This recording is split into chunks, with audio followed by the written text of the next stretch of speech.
Seat Golder, please come forward.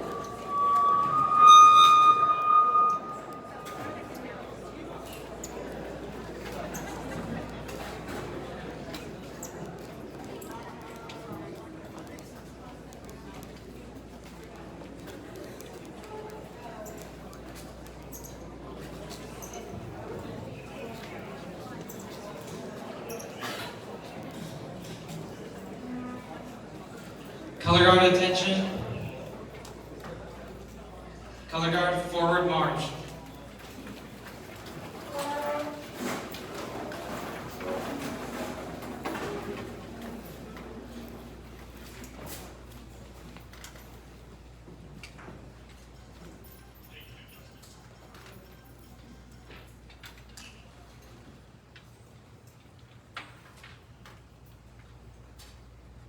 Color guard, prepare to post the colors. Color guard, post the colors. Please join me in the Pledge of Allegiance. I pledge allegiance to the flag of the United States of America and to the republic for which it stands, one nation, under God, indivisible, with liberty and justice for all. Color guard at ease.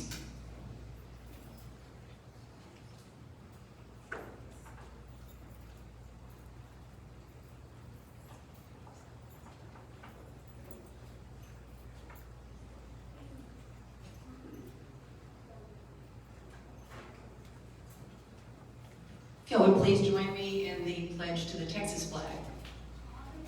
I pledge allegiance to thee, Texas, one under God, one and indivisible. Sorry about that.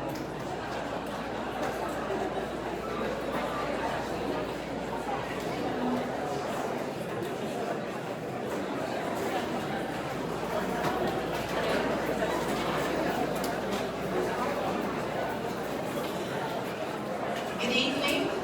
Thank you all so much for being here. Before we go any further, I want to make sure and thank a couple of people. I want to thank our host. Robinson ISD has been amazing. We did an event here 2 years ago. I thought it was 1 year ago. The time was like dog years in this office.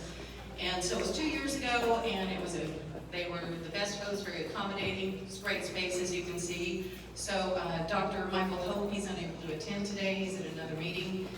Principal Katie Dietzman, Chris Bowling, who's the facilities manager, and Stacy Proctor. They were all really great. Also want to thank the local, state, federal, state, local, and federal law enforcement for being here tonight. Really appreciate y'all's service.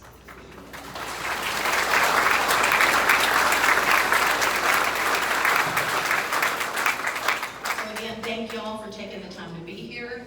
I think that Congressman Sessions has a great presentation for you, and of course we're going to have some time for Q&As afterwards.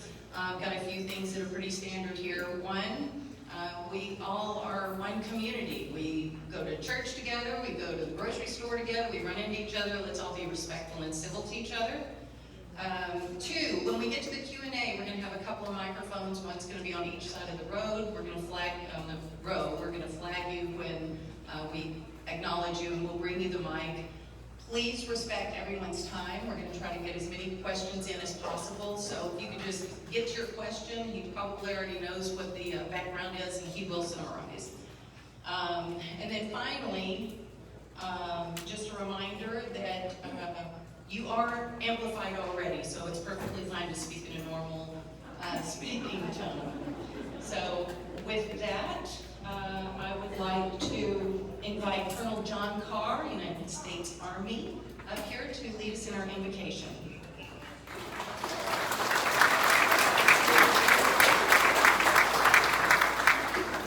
Gentlemen, remove your headgear, please. Let's go to the Lord. Gracious Heavenly Father, we humbly come before you tonight to first praise and worship you for being our God and guide in these times of contrasts. The contrast of celebrating the nation you formed through our founding fathers by showcasing the Army's 250th year of protection and valor of our people, contrasted against the damage, destruction, and death from riots across the nation by those who hate America. Even so, we know that even in the darkest and most difficult times, you are with us, and nothing formed against you and us will prevail. Father, you have blessed us with leaders that love you, that seek your wisdom to serve the people, and who are not afraid to stand against evil, untruth, and tyranny. Men like Congressman Sessions, we lift him before you that he receive your blessing, your wisdom, your truth, and your stamina. As he serves us in Washington, may he first serve you in his heart. Thank you, Father, for blessing our land. May the light of truth be ever bright across our America, and its citizens ever breathe the glorious air of liberty. We pray these things in the precious name of our Lord and Savior, Jesus Christ. Amen.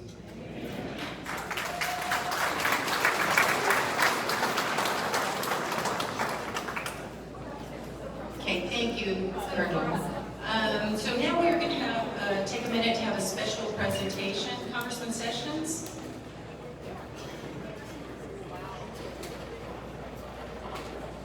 Vicki, thank you very much. I wanted to use this occasion to highlight one of the young people that has accepted.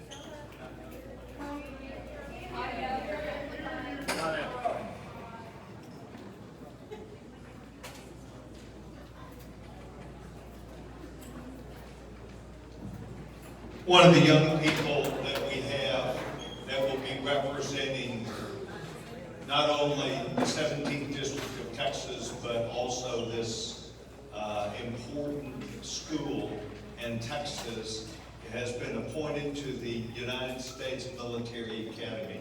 Gage, I want you to come up, please. Gage is a Robinson rocket.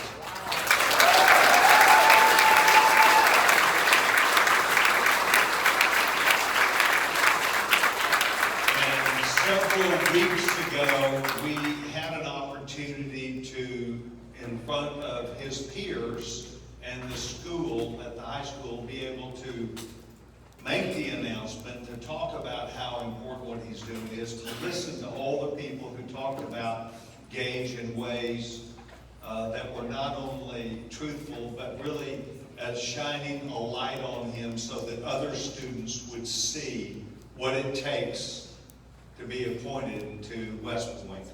Gage, we also flew a flag over the Capitol that day.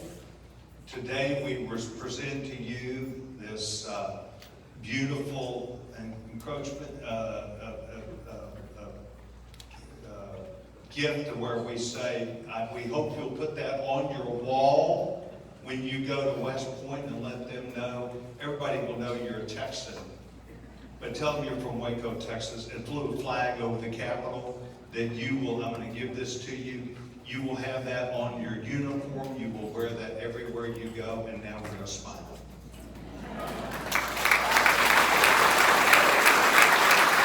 We're really proud of you. Let that certificate shine, baby, shine. We're not making an announcement really tonight about the young man and his name. But to give you an idea about how well we do at the academies, 2 years ago, a young man who was sent from Waco High School ended up being #1 academically in his class at the United States Air Force Academy.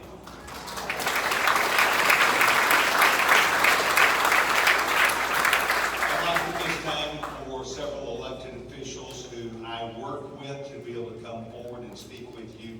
The first will be the gentleman from the 56th District of Texas. Pat, come on up. Pat Curry.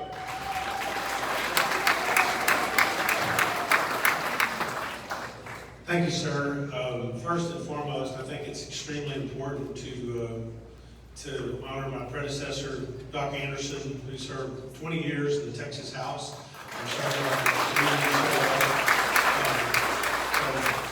I now know how difficult that is after one session, and Vicki Mercer said it well, you feel like you're living in dog years in this job, but I'm honored and proud to be able to do it. I'm honored to be able to represent this community and try to bring as much home for us as I possibly can. It's a fight, it's tough, and it takes all of us to do it, and it's relationships, and it's relationships with everybody in this room, and being able to come back and say, you know what, I think we've moved the needle, and I think we can continue to move the needle. So with no further ado, is there anything in particular you want me to discuss? What did you tell them that we believe in them? Well, and I will say that, I mean, it's, Pete said he wants me to tell you that we believe in you, which we do 1,000%. And I can tell you, it's fun for me when the children from these schools come to the state capitol and they bring classes, and it's fun to be able to go and get all them, and a lot of times we'll have them up in the gallery and we'll honor them, and then we'll usually go out on the north steps and take photos, with all of us together. And the fun part about that is that you get to let them know that they are the reason we're all there. And there's not a day that goes by, there's not a conversation that's had that we don't talk about our children and our grandchildren and the future and security of the country that they love the most and the district that we're from, and how we will protect that to the hilt. And it's amazing to me how many of them get it, and how they're attentive, and especially some of the older ones that come down. We've had several high schoolers come down and spend some time with us, and that's worth every second of the sacrifice and how tough this job is. I will say that it's, again, it's a pleasure, it's an honor, and I look forward to working with y'all in the future and continuing to represent this community as long as we can keep moving the needle forward and making a difference for all of us here in McLennan County and HD 56. So with that, Pete, thank you very much, and I appreciate the opportunity. Very proud of that. This next young man is a lifelong friend of my family's, Parnell McNamara. He served our country as a Deputy U.S. Marshal, and when my dad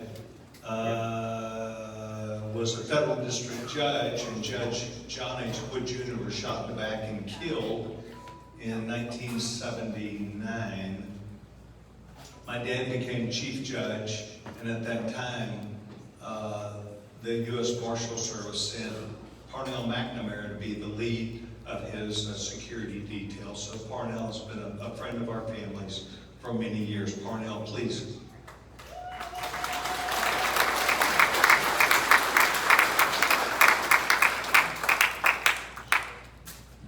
Thank you very much, Congressman. Appreciate it. And to echo some of the comments that Pat Curry made, I want y'all to know how proud we are in law enforcement of all of our good citizens. And we appreciate y'all. And I always like to start by recognizing anyone in here who is active military or has been in the military, or you have your family member in the military. Will you please raise your hand at this time?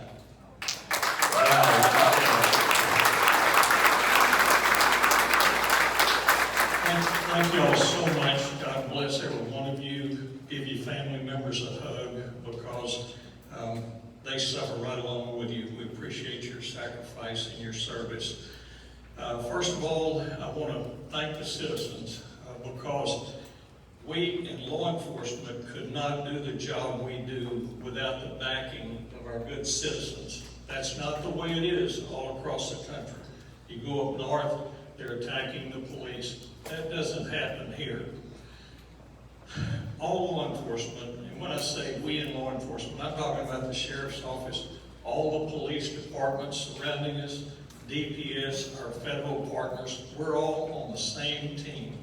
And that's what makes Central Texas and Texas such a strong law enforcement unit. And we're very fortunate that we have the support of all of our citizens. About 3 or 4 years ago, they were showing the burning of the buildings on TV, people boarding up their businesses. Tucker Carlson said, let's talk about all the unrest in cities like Portland, Oregon, Seattle, Washington, D.C. And then he said, let's talk about where there's not unrest, like Waco, Texas. And I about fell out of my chair. Yep, not because of me, but because of y'all. And so the phone started ringing. Hey, did you hear what Tucker Carlson just said? I said, I sure did. So I had to get a recording of it. So I play it every once in a while. So any of y'all want to hear it, call me and I'll play it over the phone for you. But we do everything we can in law enforcement to protect and serve our good citizens. We go after the killers, we go after the child molesters, we go after the rapists, we go after the horrible drug dealers, and we're fighting crime on every front. And we couldn't be as successful as we are if all the agencies hadn't combined and supported each other. This is not a one agency or one man show. We have to have the police departments, the sheriffs, the DPS, our good federal partners too. So it is an incredible combined effort to fight crime. And so my hat's off to all the men and women who carry the badge. I know a lot of y'all are in here, and I just want you to know how much we all appreciate y'all.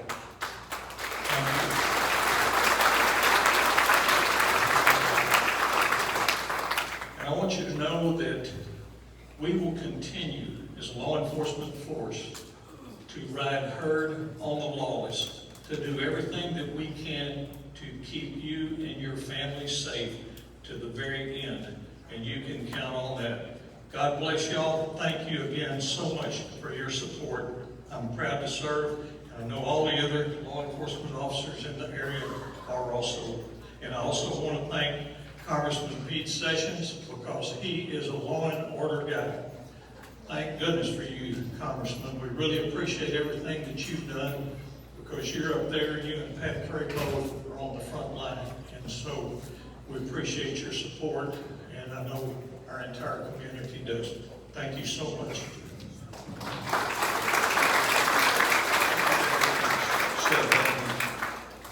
Next, we're in the beautiful city of Robinson, and our great young mayor is here. And he was with us when Gage received his announcement. We asked to come back, and we got a yes answer. Mr. Mayor?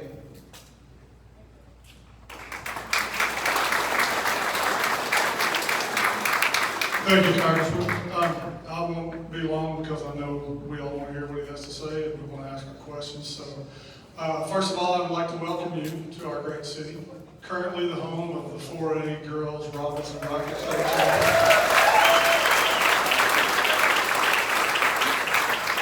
I am now a huge softball fan. And if you want to know anything about our city, when Robinson played in Austin, they had to find another place for the other team to sit because the entire city showed up. And that's kind of how we are here in Robinson, Texas. And I'm proud to be a part of that and be a leader in the city. I appreciate all of you coming out tonight. And I want to say a special thank you to all the law enforcement, but not only them, but the chief and everybody in our local law enforcement for doing such a good job of getting this all ready and put together, and the people at Robinson ISD. I look forward to a very classy night tonight where everybody has respect for everyone, because in Robinson we're completely laid back and we like to do things with respect, and so I expect that's how we're all going to act tonight. But I look forward to listening to what Congressman Sessions has to say and the questions, and I'm sure we're all going to hear something. So let's have a peaceful night. Thank you.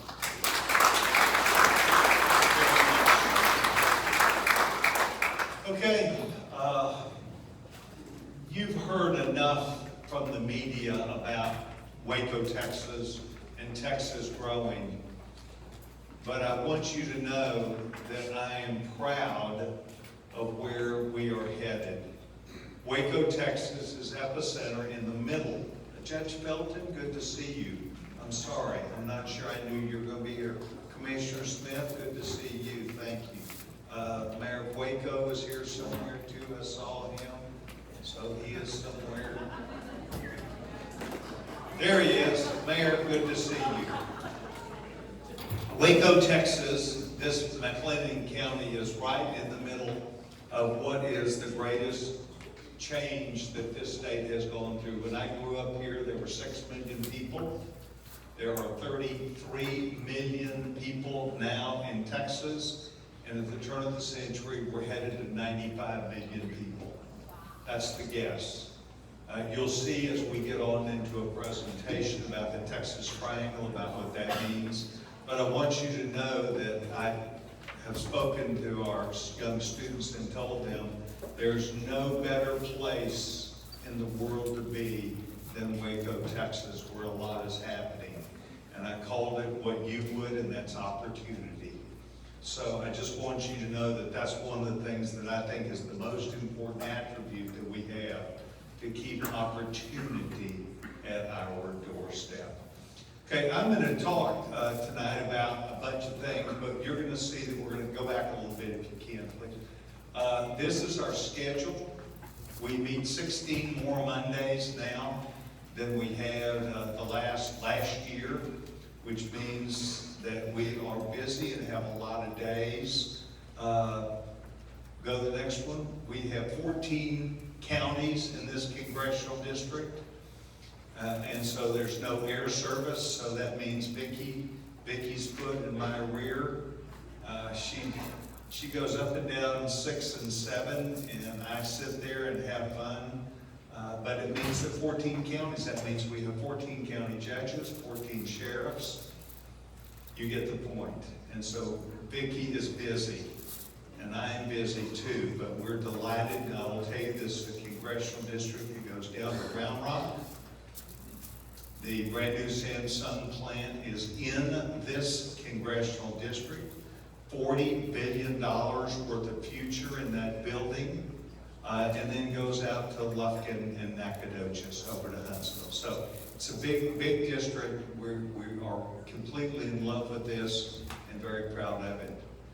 Okay, this is kind of puts it into context here, but I want us to know that as we were preparing these, I said, you know, debates rise and fall, but it's the American people that decide who is in front of you.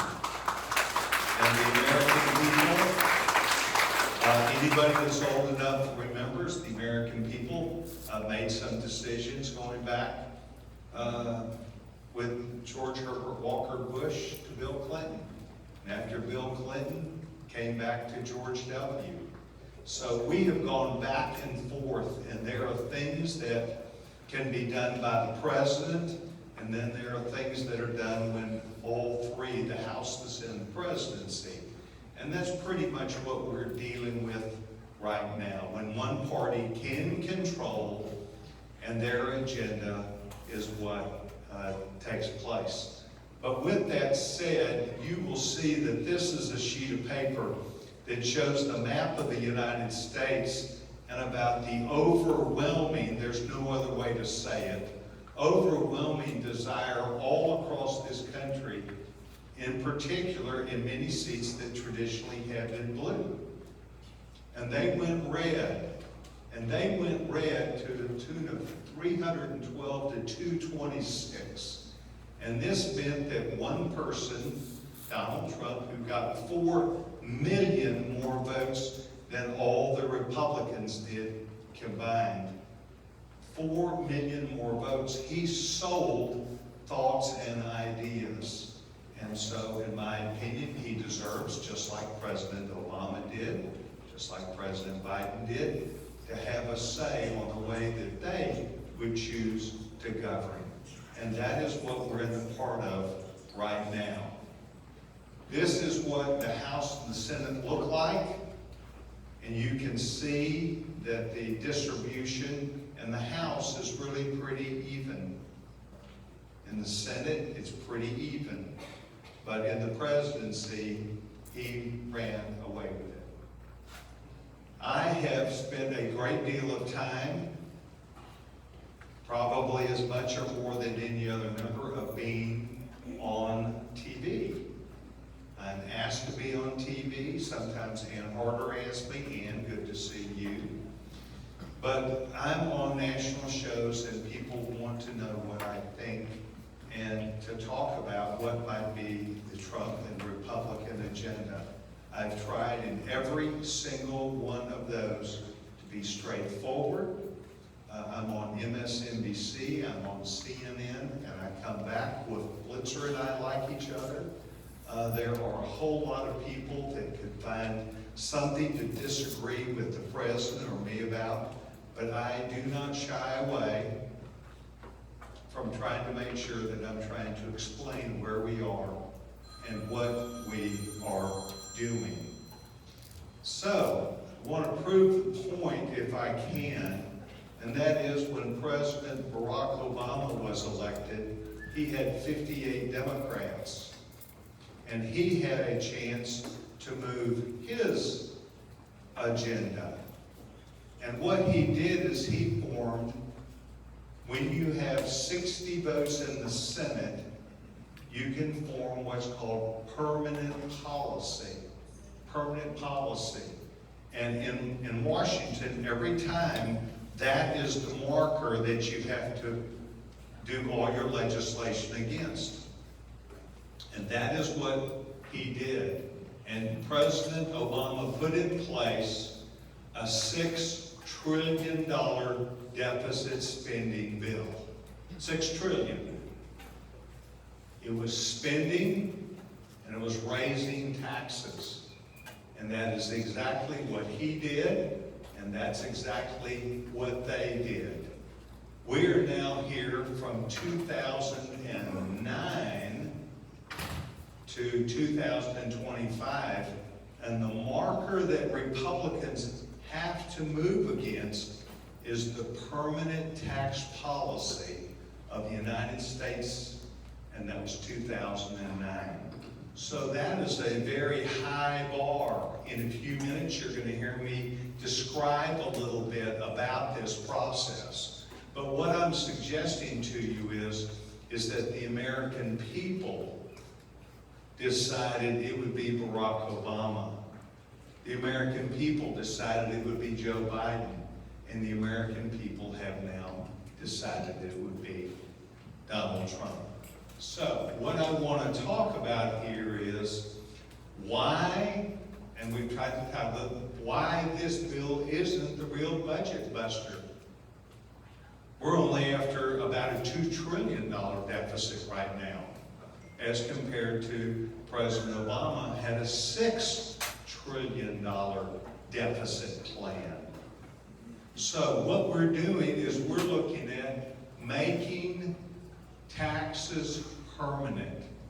The things that have now taken form from 2017, we do not want to increase taxes. For who? We have received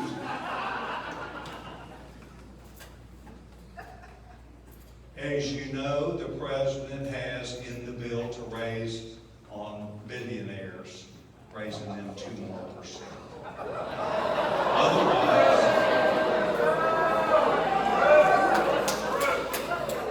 that's okay. That's why we got a $6 trillion deficit with Barack Obama.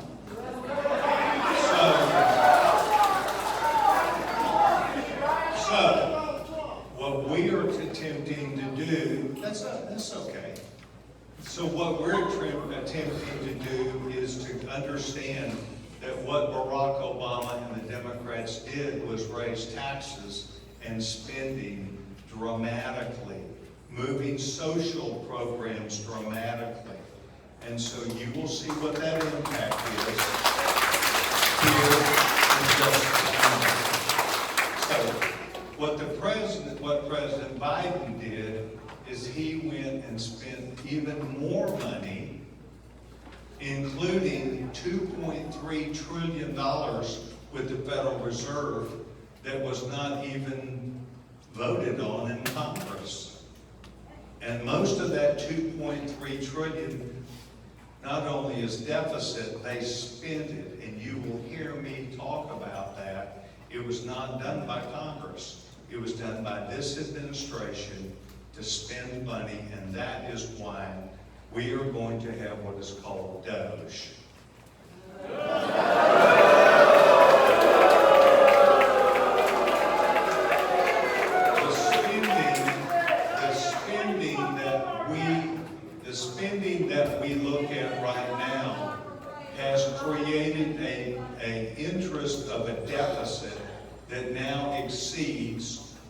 amount that we pay for the military.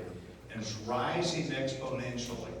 And this is what the American people heard. They heard Donald Trump say that if we do not control our spending, if we do not back away, then in fact what will happen is that our country will cease the ability to give money to people who in fact need it. And so this slide there shows that things can get away from you if you don't go to work. And so for 4 years, President Biden excused federal workers and did not require them to come to work. And in that process, federal agencies were not at work and not paying attention. And so, as you will see from the numbers, you don't have to like it. These are facts from President Biden's office. And so what happens is that what happened is that things became improper payments. And so improper payments moved to about $300 billion a year to $500 billion a year. And these were payments that were testimony from President Biden's GAO, and that they came and said, we know we have a problem. So this is exactly, once again, the target that they became for stopping unintended payments or payments that went to places or people that did not qualify, that take it away from people who need what was intended. So, you're going to see as we move through today, you're going to see that what we have done is come in and taken that money away from government that we believe did not adequately serve. And you know what? Your job may be to try and disrupt me, but I'm trying, well then you should. So I'm just going to give you a chance right here.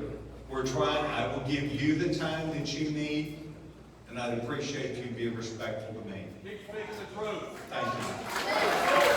So, what we have done is we have cut back $8.3 billion in foreign aid and money that went, you can see where it went here, all around the world in favor of the money that we felt like did not need spent. Another $1.1 billion that would have gone to communications devices. Okay, next slide. This finds itself to where there are agencies that are completely out of compliance. And the tag that we put on here, it's a clear sign of a broken accountability system. No one was paying attention to them. Not only, I did pay attention, and not only when we attempted to do business with the Biden administration, but the GAO and the Inspector Generals brought the story to us. So, as you can see, there are lots of agencies here and fiscal years where that corresponds to that, using history from the GAO.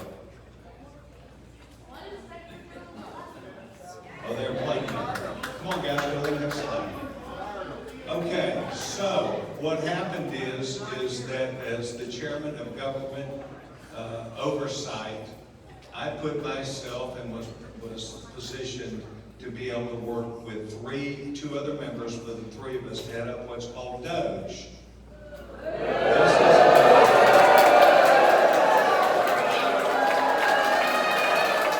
This is about government efficiency. And government efficiency means our first goal was that the federal government had to go back to work. And so what President Trump did is he offered any person an opportunity not to come back, and they would be given the rest of the year where they could stay at home, and they would be given that chance to then go on and take retirement. 120,000 people have done this. 100, they didn't have a choice. 120,000 people voluntarily accepted this, and as a result of that, we now have people who want to be at work, and in fact they are. So, according to the GAO, over $2.7 trillion has been lost in fraud since 2003. And what this is people who are taking government benefits that do not qualify. And so this is the target that we have in DOGE, and this is why we are looking at not only the people who receive benefits, but we're trying to find those who do not need to receive those benefits. And that is something that the administration and the House of Representatives is going through, and we will get to the bottom of this. And our goal is to stop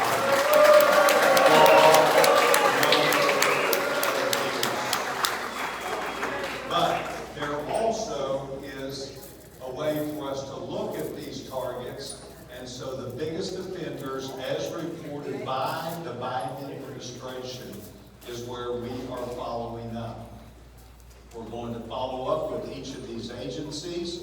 We're going to do a number of things, but the biggest one is before the money goes out, we're going to run them through a funnel where we will determine whether they have appeared on a list before that the Biden administration put together when they lost $400 billion with COVID.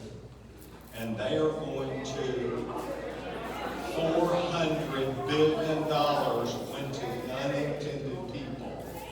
And we will then take that data and that information, and we will then run those new payments through this system. And so it's important for you to have confidence that when the government makes a payment, that it's to a person or people who it was intended for, and that this will then help us to eliminate the fraud that we have.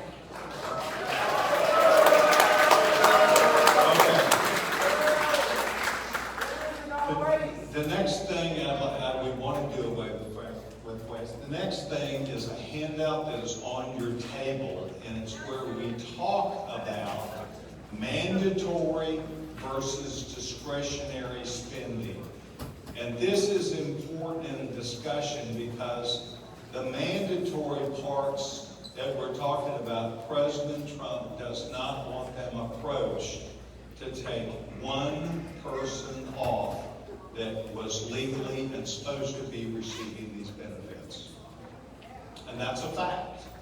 We are simply going to look, and we do at the agencies, where there are tens of billions of dollars out of Social Security, out of Medicare, out of Medicaid, out of VA benefits, out of student loans that did not qualify, just like the $400 billion of unintended payments under COVID.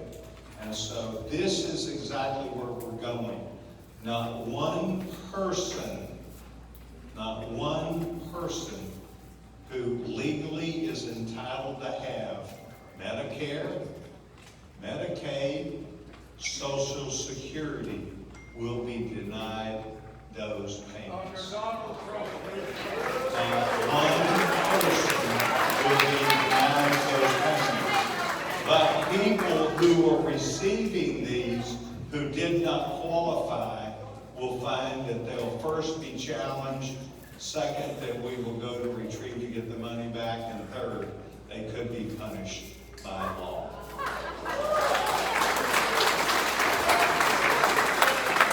So, part of this education that goes on is the terms. And the versus dynamic. And static means that as we look to 2008, that we have a mark that we've got to meet of a standard for tax. And the taxes were way up there, which means if we're way down here, they do not take into account that every single year, which is why not even the Democrats approach change in the tax structure, because we're encouraging people to work harder.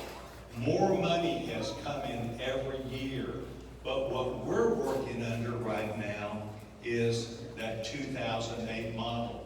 What we want to move into is dynamic scoring that takes into account that if you raise taxes, fewer people have jobs. Less money is available. And so this is important for you to understand that what we're working under is the static model. If you have an 80% tax rate, and we simply say 80% of all the money goes to the government. Well, you and I both know that's not the way it works. It is true, and that is the way the scoring model works. Okay, let's keep going. So, the real struggle is finding a balance so that our companies and country do not fail. We're trying to find a balance between mandatory and discretionary spending. Find the balance with your constituents. And so we will make sure that that balance says not one person who qualified for a benefit as an American citizen, that they will be moved or taken off. We will not remove one person. But those that are arguing against this evidently want to argue for a point, which I will give you a chance in a few minutes, but we're not going to take one person who qualified and diminish that benefit that they should. Okay, so what we're trying to do is to clean up other messes. And part of this occurred with people who came to this country, millions of people who came to this country, and President Biden gave them tens of billions of dollars to pay for them to be in this country illegally.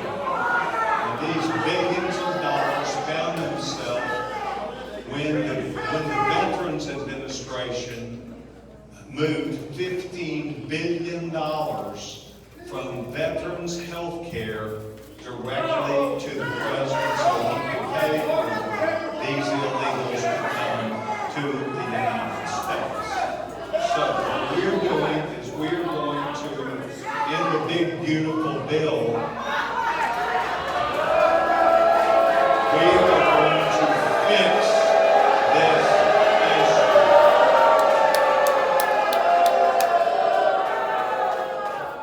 So, last week we had an opportunity to have 3 governors in front of us. 3 governors, the governor from New York, governor from Minnesota, and a governor from Chicago. And the tapes were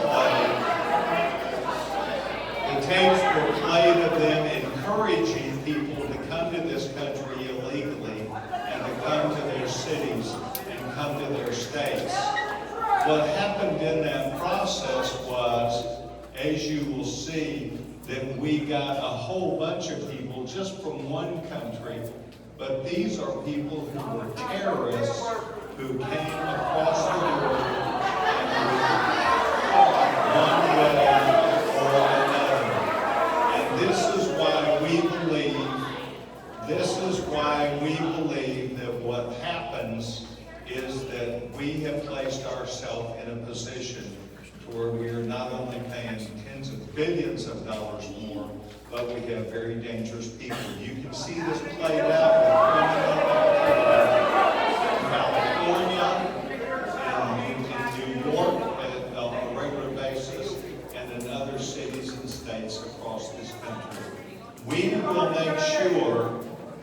that these people who come to the United States and are criminals will be taken off our streets and moved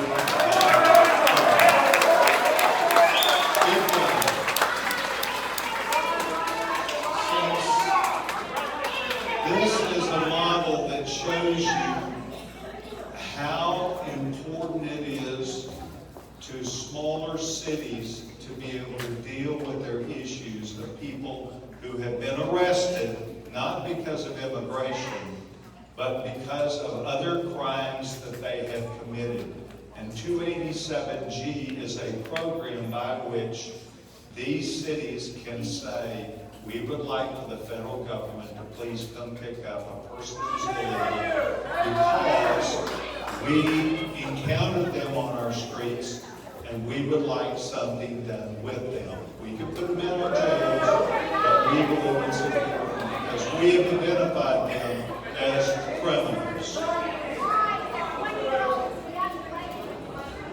So, Democrats spin to spin and Republicans spin to bill.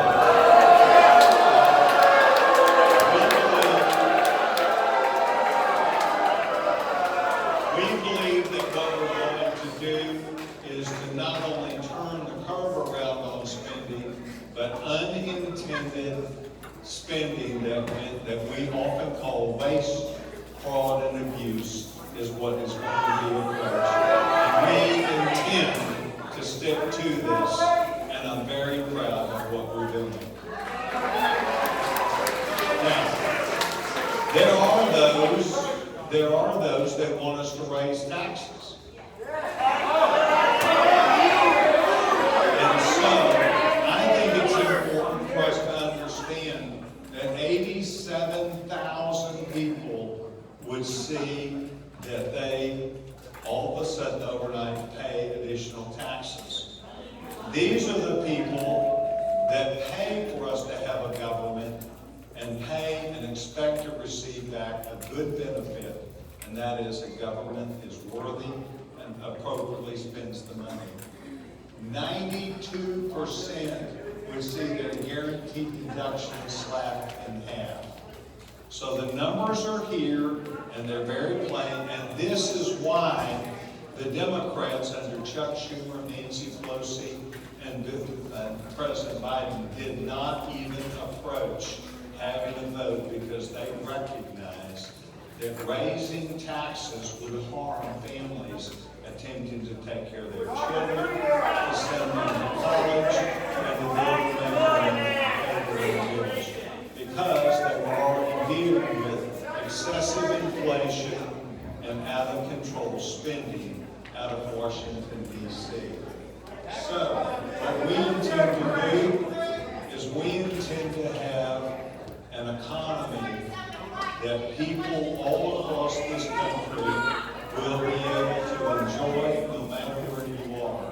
And we are going to continue in this process, and I'm pleased to report to you that I expect that we will get it done by 4th of July.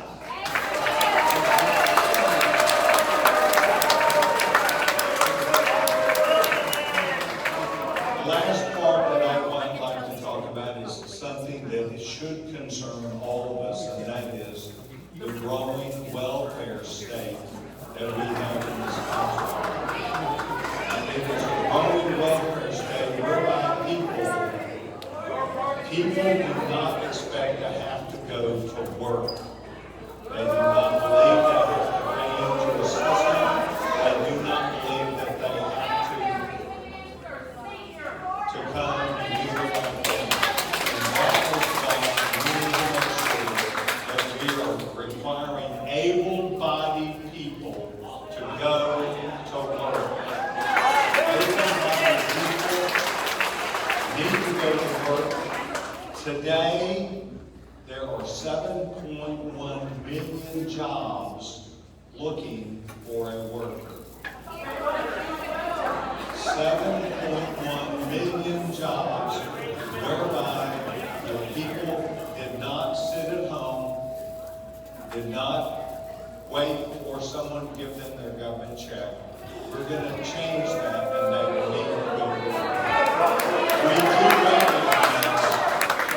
we do recognize that Republicans look at this differently than Democrats, but at a time when we need people to show up and do work to keep prices down and goods and services and to do the things we need, this is what we continue to do.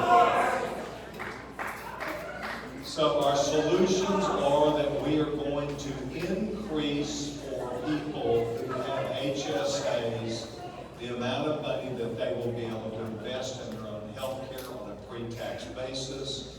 And we are trying to encourage millions of people to go to an HSA as opposed to another government-run program that will allow them a chance to have the freedom to go to a doctor who will take care of them, because finding a doctor on Medicare and Medicaid is difficult. And we believe waiting in line 2.5 hours at a hospital just to be looked at is wrong, and you should have your own health care plan. So we're going to encourage this, and this is part of our plan. Not a single payer system.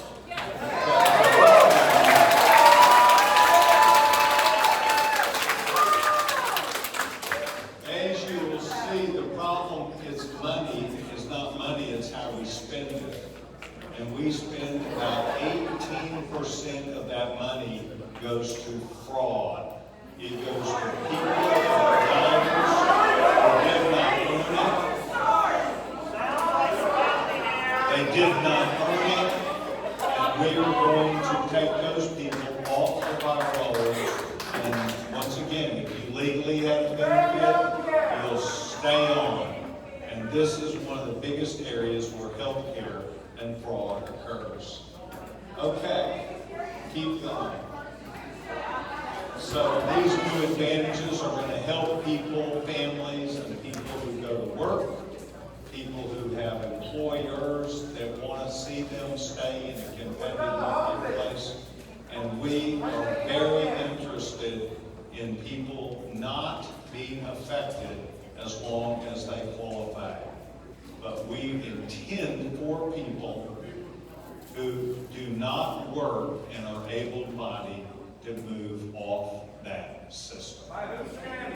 Okay, the last part here is this Texas Triangle. I think it represents a future for every single person that lives in that triangle to have not only a shot at a job, an opportunity, but it gives them an idea that the future is well spoken for them.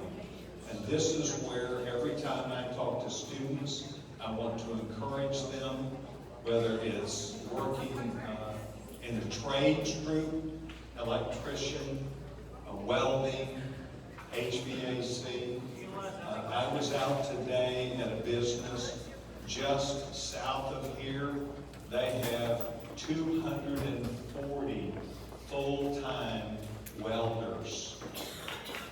They have welding jobs. They have 1,900 trucks in their parking lot. It is not even open yet, but they're putting together what will be a manufacturing plant of the future, and it's designed, every single part of it, to last 100 years. They have picked Texas, they picked the workers that they have, and these workers not only are well paid, they receive lots of benefits, and they are still looking for more and more people because, as I said, there's 7.1 million available jobs looking for a person who will come take their job. Okay, so we move this. 95 million people is where we're going to be in our future. So it's time that we start moving forward. This is the 17th District of Texas. And as you can see, that there are places that are going to lose population, and there are places that the prognostication is they're going to add. And McLennan County is one of those was, Austin is another. But you will see that demographically, that the things that are being talked about are moving very rapidly. And that, for instance, is the Samsung plant that is down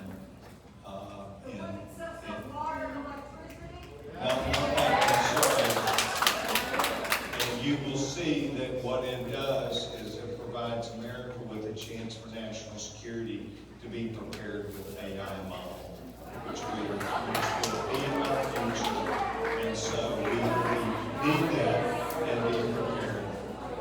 All right, so then this is really in Pat's domain, but the state of Texas does need twice as much electricity as we presently have in the next 5 years.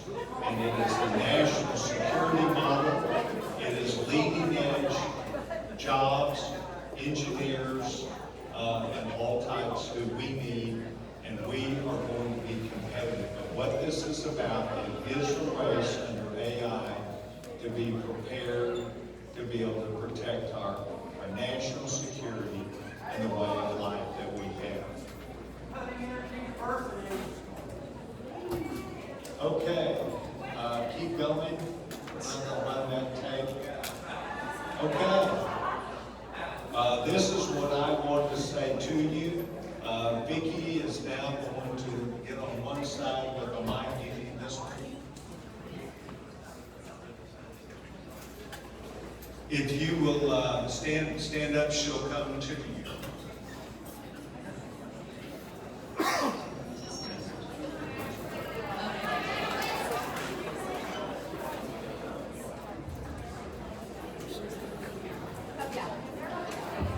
Thank you, Mayoral. Okay, remember, we are amplified.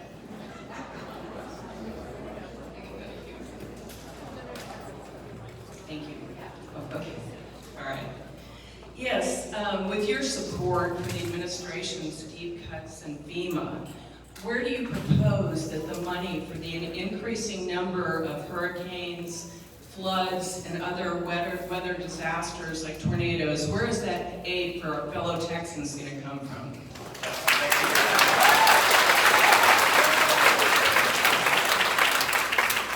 As the chairman of Government Reform and Oversight, government operations, any government operations anywhere in the world, I have original jurisdiction oversight. Last year I went to Hawaii.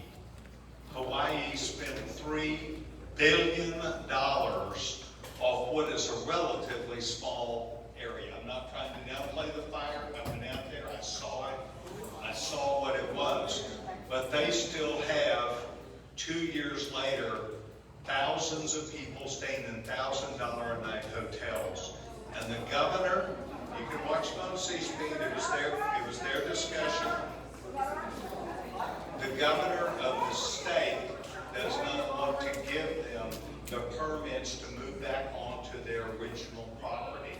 And so the federal government is moving 120 homes at $1.2 million each to put them in for temporary housing. What is my point? My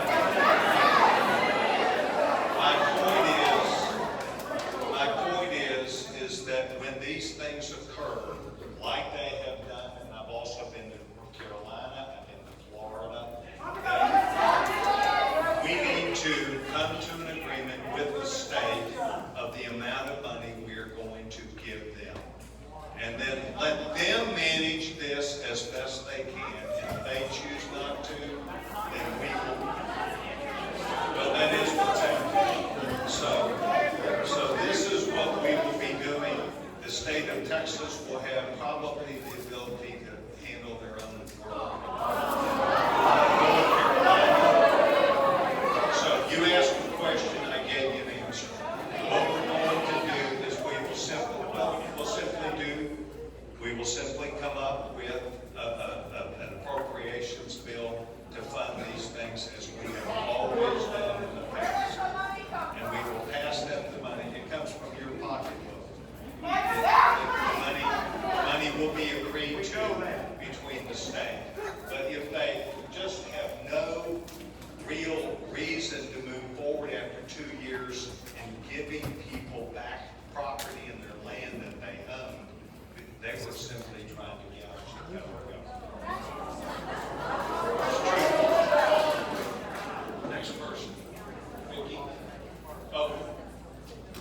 Congressman, you just talked about H.R. 1, and currently as it's sitting over in the Senate and what you voted for, I want to ask you, if H.R. 1 can trigger over $500 million in automatic Medicare cuts over the next 10 years due to the pay-go law, can you explain how that's good for Texas seniors, especially those right here in District 17? Yes, ma'am. Myself included as a Medicare recipient.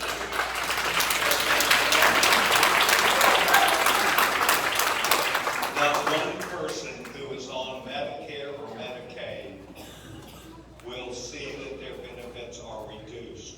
However, if you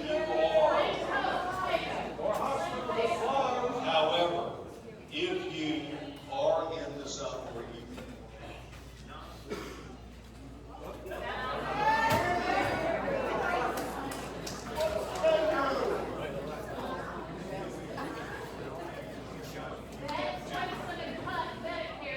we're not going to cut Medicare. We're going to take people who are on Medicare, the 18%, ma'am. You can quote me, the 18%. Listen to the answer. Good. Well, I will be pleased to come back after we do this and would love to have you come back and tell me how we cut you, because we won't. We will see.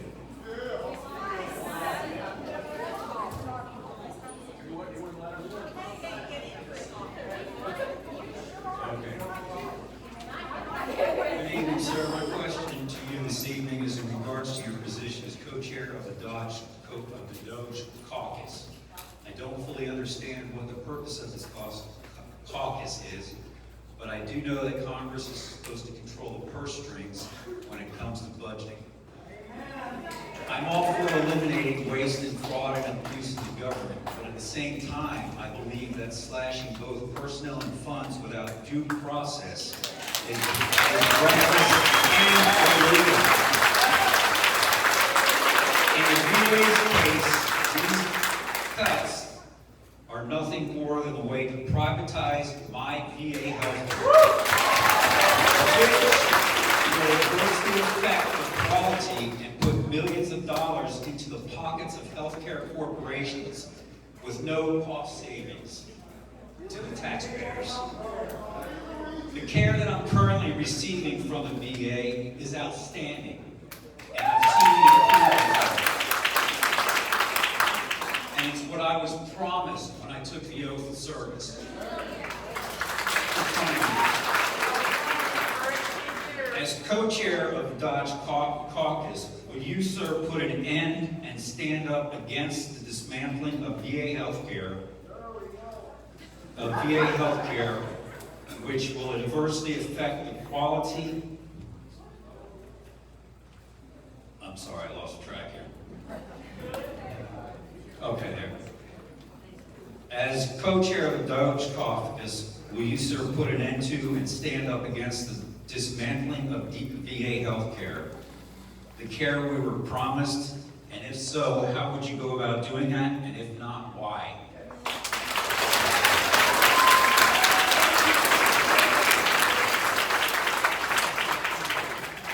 I invite you to my office, and I will show you the letters and the responses, and I will show you what we are doing. We have a medical doctor who serves as an advocate for you, a former Navy doctor who cares very much about this. The bottom line is that Congress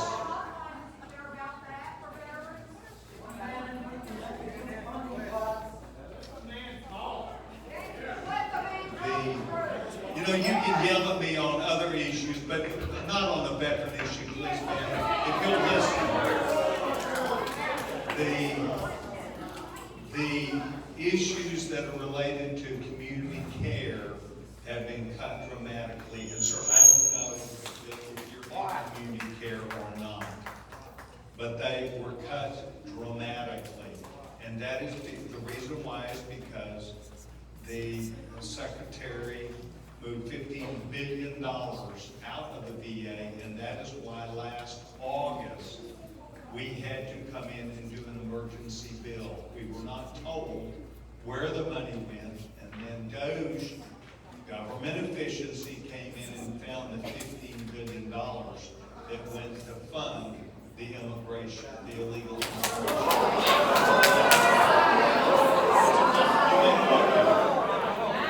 And so we then immediately, as soon as we knew, we immediately put back the $15 billion. I did. Good. Good. We'll be glad, but very pleased to do that. Thank you very much, sir. Thank you for your service. If you'll please,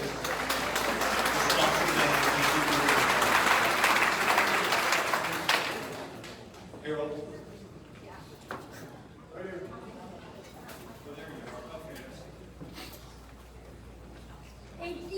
Good evening. I'm concerned about the 2 children who have died from measles in Texas, especially since we as a nation have had the pride of nearly eliminating measles previously.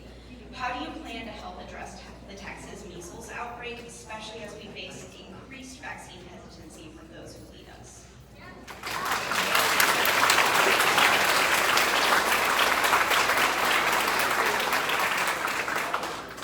The state of Texas has accepted the responsibility for this, and as you know, the state of Texas put a number of people immediately on that case. It broke out, and I believe, I don't know, I think it broke out in the middle of Augusta, primarily. Okay, well, there were 3 counties. Okay, so the state of Texas is well aware of that. They do understand that there are some vaccines which are necessary, and you talked about one of them that is. So I would assume that the state of Texas is, because that died down after a while. Oh, it did not die down.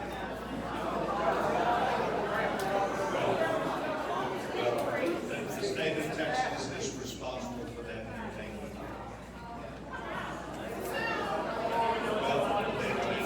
If you want, I'd be glad to have Pat Curry to address this with you. I can't hear you, ma'am. We get the mic away. Yeah. Oh, he'll come back. Vaccine regulations matter as well. Well, So, hey, go get a flu shot, they're free. Oh, well, it's a little bit early. They'll be out in September. Whenever I show up at CVS, they give me mine. There's never a line. Ma'am, if you'll go ahead and say the rest. sorry, I'm trying to phrase this politely. So the federal government does have a lot to do with vaccines. I know they do. Right, so I'm concerned that the increased level of vaccination that has led to the 2 deaths of children in Texas, and as that outbreak continues, I am terrified that more children are going to die. So I would really like an answer about how you are going to combat vaccine hesitancy so that more of the children in our state do not die.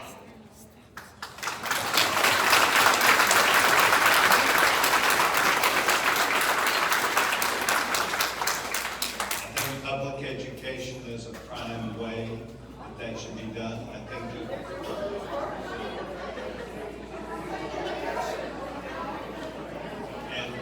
and the state of Texas has an obligation to make sure, as you know, all these children go to school.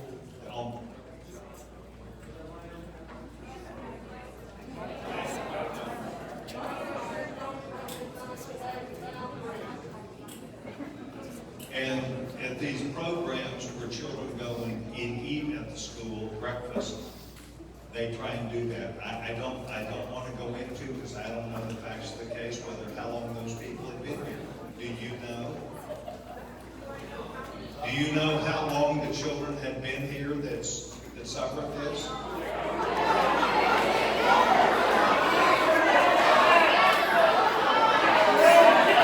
Sounds like you don't know either. Sounds like you don't know either, so thank you. Hi, Congressman. Marty Osmond, I live right here in Robinson, and my original question is, I just tossed it out. I just want you to know, Donald Trump ran perfectly clear on what he was going to do on immigration, on taxes, and the economy. And he won a big mandate. And I want you to know, anybody can pack up a small town all meeting. Anyone can. But you are on the right side, Donald Trump's on the right side. And regardless of what goes on here, you are in the majority, we are in the majority of the American people. They want immigration under control, they want taxes under control, and they want law and order. So that's what he ran at.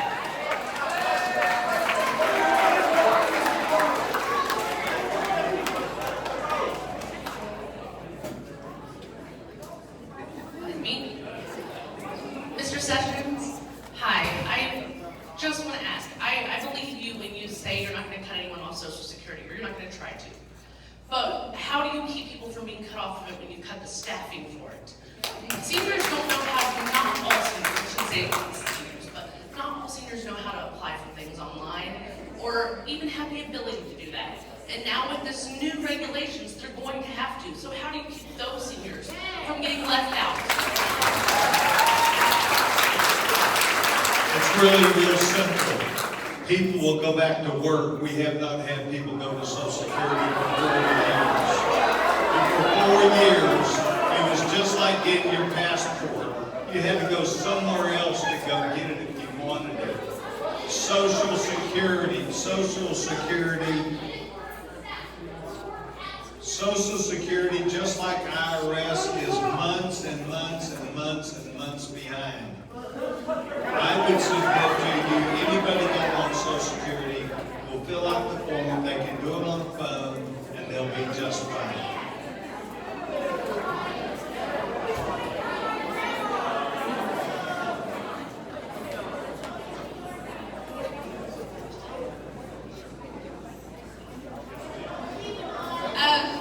Senator Sessions, I have concerns about housing. Here in our county, we have a housing shortage and rent has skyrocketed. So locally, if you pass the Doge budget, the big beautiful bill as is, 43% of funding for rental assistance payments will be cut. Here locally, that means 2,400 households of working poor would lose assistance for Section 8. 573 households in public housing. Those are households. We're talking about 5,000 people that could affect here locally. And we're talking about veterans. We're talking about single mothers. We're talking about the working poor. I'm not talking about people that you say don't want to work. We don't know that, but that's what Section 8 is. No, sir. No, sir. Section 8 is trying to get people in Section- houses that do not qualify. No. You are wrong, sir. And I know you have had the months of experience in talking with our local housing authorities that you know better. I have. As a matter of fact, I'll tell you what that discussion was. They did not want anybody but them to build the houses and be responsible for them. I'm talking about the McLennan County. Thank you. We need more housing, and it's happening.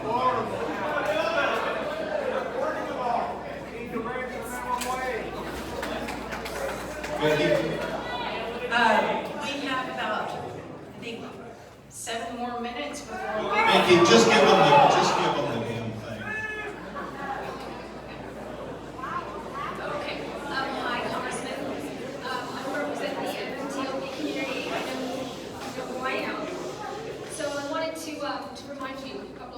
one, we're not going away. It's been 900 days since our ticker symbol, MMTLP, was halted by the SEC and by FINRA. Our money was stolen by our government, okay? And we have gotten zero substantial help from Congress, from the state AGs, from the executive branch. We need help, okay? Well, and all we've asked for is one thing, a share count. We want to know how oversold our shares are, right? We know they're oversold. You know they're oversold. You have the data. And 2 years ago, when we mentioned at the first town hall, you told our community, you were the man, you were our guy to lead this, right? You were going to be our main point of contact. Last year, at a town hall, you looked us in the eye, and Tyler was with us, and you said, and I quote, "I will get you a share count." Here we are, 10 months after that town hall, sir, and we don't have any information from anybody. So I have a question and a request. My question is, based on the data, and I know you have it, because I know you talked to our folks up in Washington. Based on that data, do you feel that as a community that we were wronged by FINRA and by the SEC? Do you have a personal opinion about that? That's my question, and I have a request. Yeah, I've got a personal opinion, and that is that I believe that they saw a run on the market and that they changed by a matter of a day the selling of that stock. And in that day, the price went down, as it would have in any market. But I do have a problem with what they did. But we have repeatedly understood that the new company chooses not, and this is an OTC, this is not a big company, that they have chosen not to release the amount of shareholders that they had. But it did say that if anybody that had their shares, that they did not intend for them to be able to be traded. And somebody hung in, I agree with you. It was pulled out, the rug was pulled out underneath you in the last 24 hours. But the price of the market went like this over that period of time. So we tried our best. As you know, it's now in federal court. As you now know, the SEC has charged them. These SEC things take a year or two or so. And I've not given up on trying to figure out what they're going to do. To rebuttal that, if I can? Yes, sure. Okay, so the charges pending against John and George, those charges have nothing to do with the shorting of our stock. The reason the stock plummeted is because the market makers, the hedge funds, and the broker dealers they continued to short our stock to bring the price down, knowing that they were going to halt our stock. And knowing that ahead of time, why did you wait till the last day? Because we had 2 more days to trade. On the 9th and the 12th, we were supposed to close position only. It was in a free fall. Because what? No, I'm not. I'm saying It's closed position only. That means that on the 9th and the 12th, wait a second. On the 9th and the 12th, if the market makers, the brokers, and the shorts were supposed to close the positions, there would have been a run up on the market because we would have been able to set the price. That's why they halted it, because they saw what was coming. They being FINRA, the SEC, the market makers, they saw what was coming, and they halted our stock, denied us the last 2 days of trading, and trapped us. We lost all of our money. there's a woman who lost $12 million in this.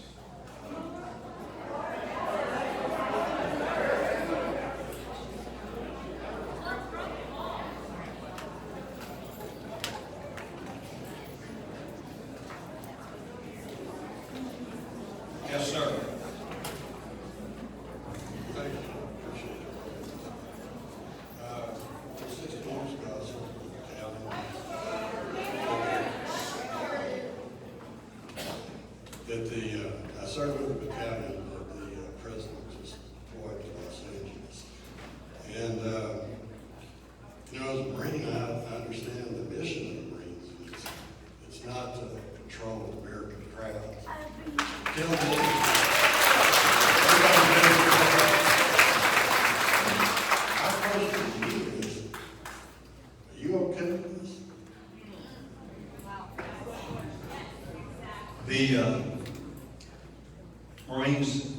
nothing more than be there.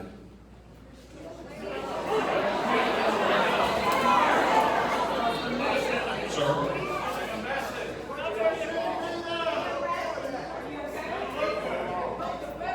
You know, it may not look good, but let me tell you what, it's an embarrassment what those criminals were doing.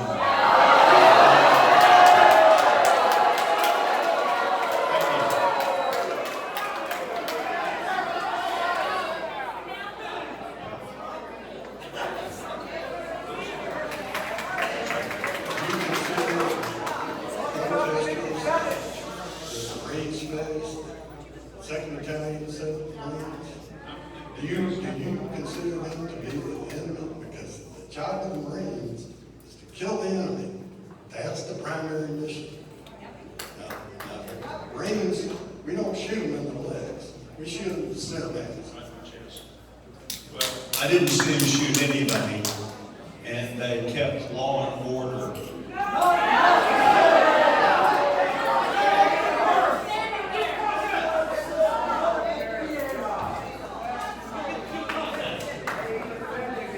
Hello. I understood you say you're on the Doge caucus or committee. Is that right? And I heard you say, like the president has said thousands of times, and so many other people in the GOP side of Congress, that Doge is about fraud and waste. Fraud and waste.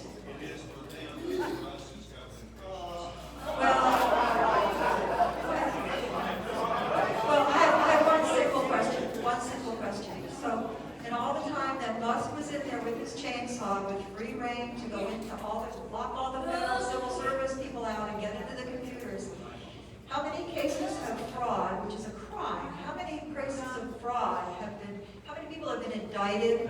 How many charges have you got? Oh, don't worry, that's getting ready to happen.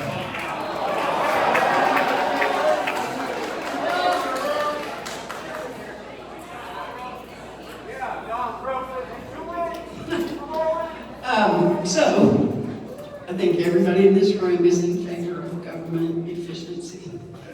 Although, clearly, there's some differences of opinions about how to go about it. So I want to ask about something totally different. One of the things that the government has done throughout my memory of history is make wise investments in our country. You know, all the way from Eisenhower investing in the highways, all the way up to President Biden investing in the CHIPS Act that's helping to pay for that Samsung factory we've been talking about. So, to kind of steer the conversation away just a little bit, what is the vision for investment coming forward? The view with investment is that we have found ourselves as being less of a good thing to bet on. That the federal government is nearing a point where we can't pay our bill. And there are other things that are called crypto and gold and bricks and a lot of other things that have gathered a lot of investment dollars. And that is why President Trump went overseas and got $6 trillion that will be invested in this country. $6 trillion will fund and fuel a lot of investment, not for the government, but for jobs and people who want to have, for things that you see here in Waco, Texas. They're investing in jobs here in our country. Well, the $6 trillion is a guarantee that they will invest in this country, in our companies, and in the investments that go on. And you should expect that a lot of corporate interest is how we employ people.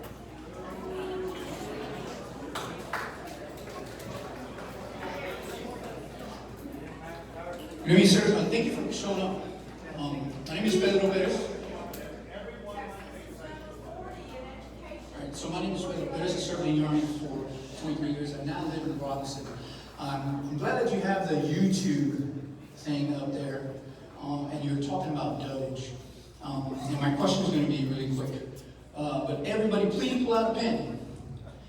Write the name David Fahrenthold, Fahrenthold.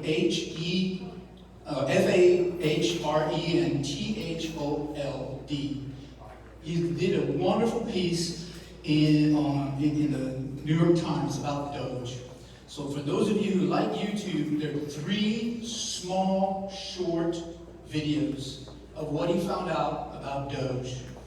Now in there's some other things that he found, like how are you going to combat people like Ron Johnson, Republican from Wisconsin, who said that Americans want to work until they're 70? I hope you work as long as you want to. I'm 70.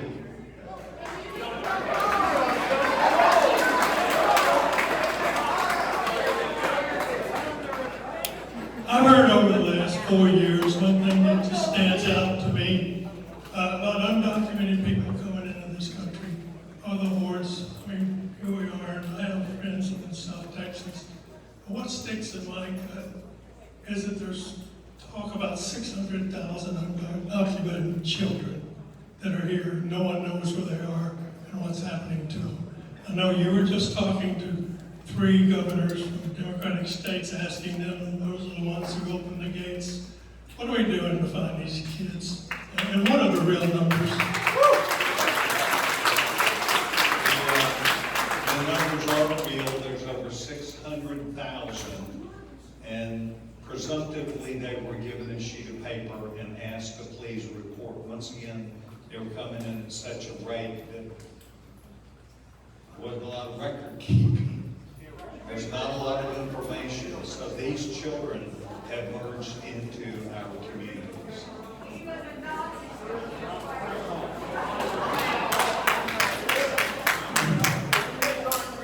Yes, sir.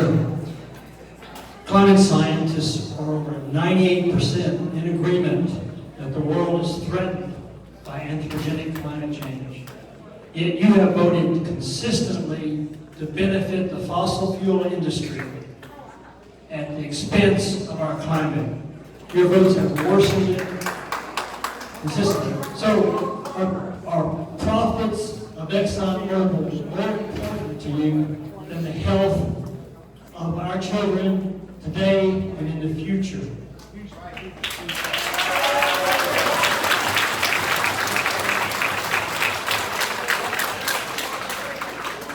Thank you very much. There is no perfect plan or idea, but I will tell you that when you plug your car in for your Tesla, it comes directly out of a power plant.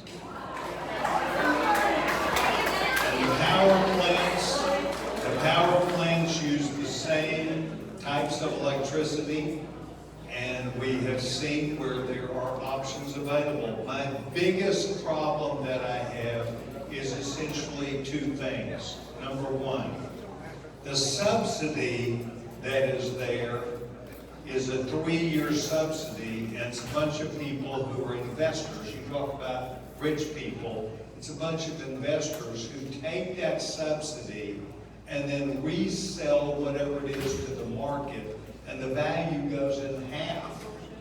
Secondly, if you go down to where we have a Buc-ee's north of Temple, and you take that exit, you go about half a mile east and then 3 miles north, you'll see 40,000 acres of prime agricultural land that now is where there are solar panels. Solar panels by the Democrats said EPA has no oversight over a solar panel. Solar panels are not manufactured here because they have dangerous products in them. And what happens is with all these storms, as case down in Fort Bend County and other places, there are huge storms that pummel them and they drip. This is true. You can laugh about it. And it drips into the ground and there's no oversight. So, I am opposed to it. It is true.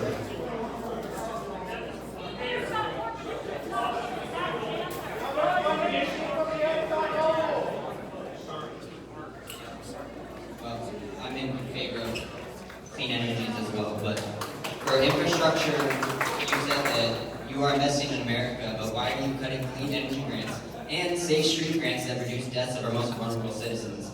373 were terminated, total about 500 million, which is not that much money in the grand scheme of things. And 7,522 pedestrians died just last year, and pedestrian deaths have been on the rise. So Robinson is actually a recipient of one of those federal grants to better Robinson Drive to make it more safe for literally thousands of people. But why are you going to essentially kill people by cutting these grants?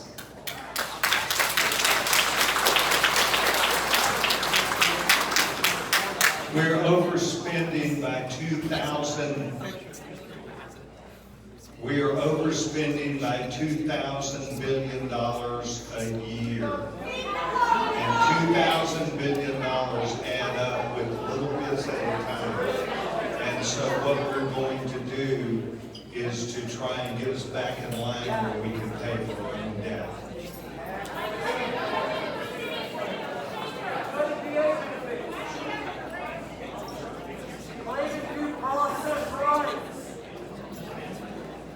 Hi, it sounds like you are very aligned with Trump. I was wondering if there was any Trump policies and initiatives that you disagree with.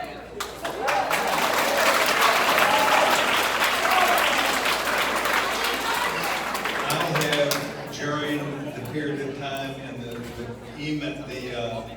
up on the slide, I've been on some 36 shows. And during that period of time, MSNBC, CNN, will visit, let's all these people.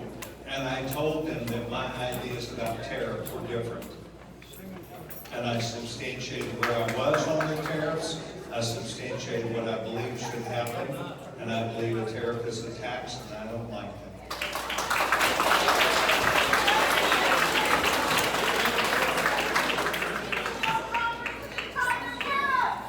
So, I'm Mark Hayes. I'm a 22-year veteran of the United States Army. Recipient of VA healthcare, and I'm chairman of the Democratic Party in McLennan County. I wanted to ask you, the VA has a plan to cut 83,000 jobs from the VA, apparently real quickly, like this year, about 15% of the workforce. It's hard for me to see how that happens without some disruption of service to veterans. One of the things that's likely to happen is they're going to consolidate services into larger places, pull back from the smaller places that they have. Your predecessors, Chad Edwards, Bob Pogue, fiercely defended our VA hospital, our Doris Miller VA Medical Center.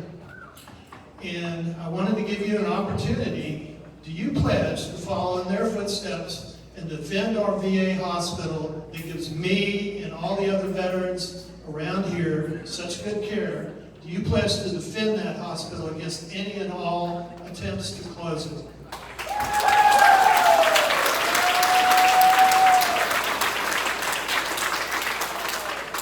As you may know, when I was chairman of the Rules Committee, I initiated several things. One of them was on the PACT, what has become known as the PACT Act. And we sent to the military, to their hospitals of excellence, and said, we need to know about the PACT. We need to know about these and how they present themselves. And it took them about 4 years, but they went through and said, here's how to see it, here's how to treat it, here's what happens to a person. And we came back and finally passed that. And I was a strong advocate for that. Your question is about Waco, and I would say the same thing about Temple. And I would say the same thing that I think I can openly say, and that is about Lufkin and Nacogdoches. Lufkin has Charlie Wilson out I think that answer is yes. When I was a brand new member of Congress, I went and got a clinic in Brazos County. I am the one that carried the legislation. I'm the one that did that. We are struggling with the specialty type of care.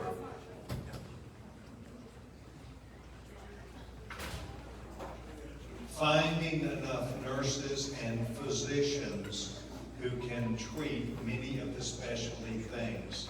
And we are finding that if a person chooses on their own free will to go into community care, they should get that opportunity. And so I do defend the VA. I've worked with One Stop here for 5 years. We have a medical doctor who is insistent on helping our veterans. And I would say that I stand as a strong advocate. Understand the VA, have been there and know what they do, so I am a strong advocate. But with that said, community care must be fully funded. VA outperforms community care on all quality indicators. Look it up. We're talking about, thank you for passing, okay, thank you for passing the PACT Act. But what that did was increase the responsibilities under the VA. It expanded the role of the VA. It was not a recognized where it would present itself. They did not have a way to treat it. As evidence about 5 or 6 men Correct. that we have that had it, but they did not qualify because it was not linked Oh, I agree. Okay. I'm not disagreeing with that. But what it did, I mean, essentially, that expands the responsibilities. They have to care for those people. But, combat related. right. And the problem I see with community care is that, that's great that are going to fund it, but from the way I understand it, the increases that you're making to the Veterans Administration in your budget is mostly goes to community care, where you've cut 80-something thousand veterans that are employees of the VA, which are mainly veterans. So you cut the care they can provide while you're expanding health care in the community. But the problem with that is that veterans have unique problems, and there are clusters to be determined, and there are no databases when you go to private care. And that's what the VA does well, and you're cutting that. So I don't understand why. Well, let me say this. Thank you. I'm glad we're standing up as advocates for our veterans. But let me say this, that Doug Collins, who is the secretary, as a veteran, he believes that he wants to help veterans. And that we are expecting to get his report, and he is trying to get that done now. But first, we've got to come back to community care, because there are many people who were not paid millions of dollars. That happened all last year, and in September we brought the money back, but they did not pay community care. They simply used it for the hospital. So I'm not picking on anybody. All I'm saying is, yes, ma'am, I'll be pleased to pay attention. And I have always paid attention to the veterans and to the VA. Yes, ma'am. Yes, ma'am. In particular, Doris Miller does not have a dermatologist, and there are a lot of combat-related problems, from Agent Orange to other impacts that create dermatological problems that veterans need care for. There's not one there, there's not one at O&T. And so you send them out and you don't have the data you need for their clustering of how broad the problem is affecting all veterans. So, I can accept that feedback. They need to fix it. But to say that a veteran would have to go for a year without seeing anybody is not right to me. So if community care were available, that means nothing. And I can't speak about every one of them. But I can say to you, my office is open. We hear things all the time. Steve Hernandez works with us. We have listened. We've tried to do the right things and will continue to do so. And I do respect and appreciate that a lot. Sir? Thank you. I have what I hope is a very simple question for you. And I'm just going to leave you with it. My understanding of the law and Constitution is every person, regardless of their legal status, in this country, constitutionally and legally, has a right to due process. Do you agree?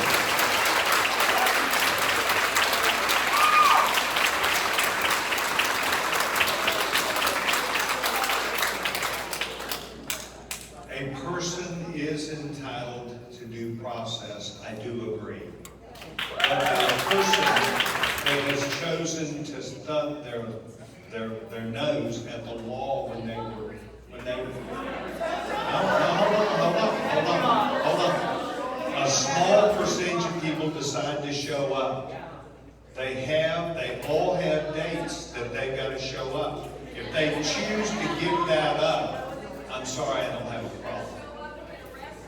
You asked me and I told you. If you have failed to appear when you were asked to do it, I think you give up that right. They did it and they chose not to do it. Well, you asked me and I gave the answer. Congressman Pete Sessions, thank you so much for taking my question. Before I get started, I do want to tell you a little bit about myself, because I think it's important to understand that when you're talking about people, right, in the heart of Texas, I'm not talking about the Texas Triangle, I'm talking about the heart of Texas, which is Waco, Texas. So my name is Amy Waters. I am a licensed social worker here. I've been here for about 5 years. I came here to Waco, Texas, specifically to go to the Garland School of Social Work because I believed in that school and its intersection with faith and the ethics of that, and understanding to care for one another, to feed the hungry, to clothe those who are not clothed, and to take care of every single person in the community. Earlier, you had said, we believe you, we believe all of you. And I want to preface, again, the importance of understanding what this town hall actually is. It is not a time for you to come and tell us your agenda. We already know your agenda. And that's what you were elected for. You're doing your job, and I appreciate it. But for the next town hall, I think it may be important to hear and give time for your constituents to speak with you. And I know that you're over time, and I really appreciate you staying and taking our questions, to be honest with you. You spoke last November. That's great. That's awesome. And here we are again, because town halls are important, right?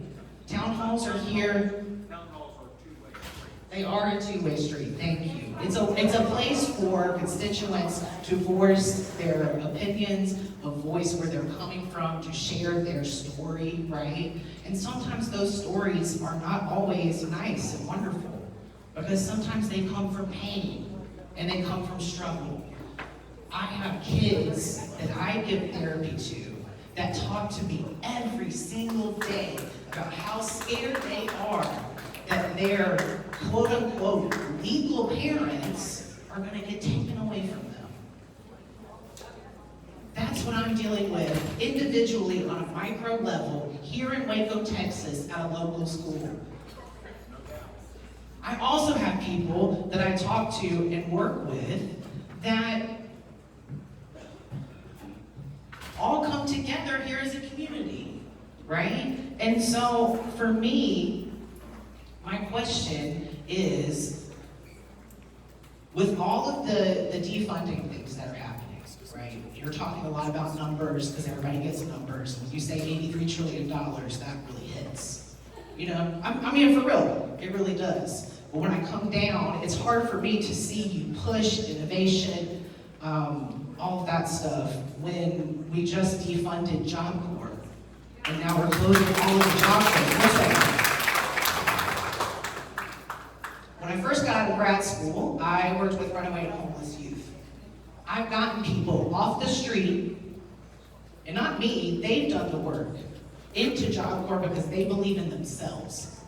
And they believe that they can do work, get school, do all of those things in one place. And now, where are they supposed to go? Where are they supposed to go? Because when they come back and get an airplane ticket that's been paid by Job Corps, they're literally just going to get dropped off in Waco, Texas. What's your question? That's my question. Where are they going to go? You have all these different police bills where you're cutting stuff from the Veteran Affairs, you're cutting jobs, you're cutting this, you're cutting that. Where are all these people supposed to get jobs when $7.75 is an hour, $7.25 is the minimum wage? It's not livable. So where are these people going to go get a job? How are they going to continue to live and to build this community? Get more than one job first until you get started. That's right. Yeah, that's right. Been there, done that, got the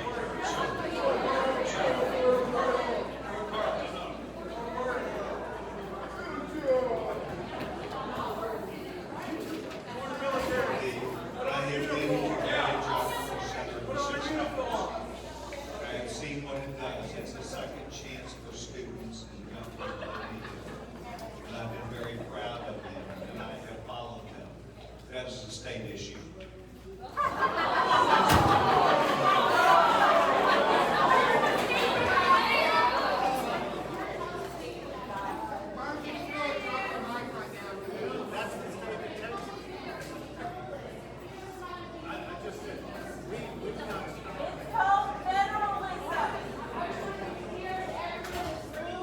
Right now, before I leave, whether you're a Republican, a Democrat, I'm neither. Okay? I'm neither.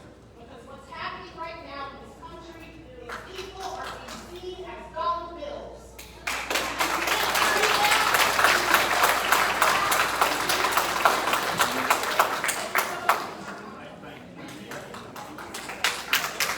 Congressman Sessions, given your unwavering support for Donald Trump, including voting in near total alignment with his agenda, promoting him as the future of the Republican Party, how do you reconcile that support with Trump's long-standing relationship with Jeffrey Epstein, a convicted sex trafficker?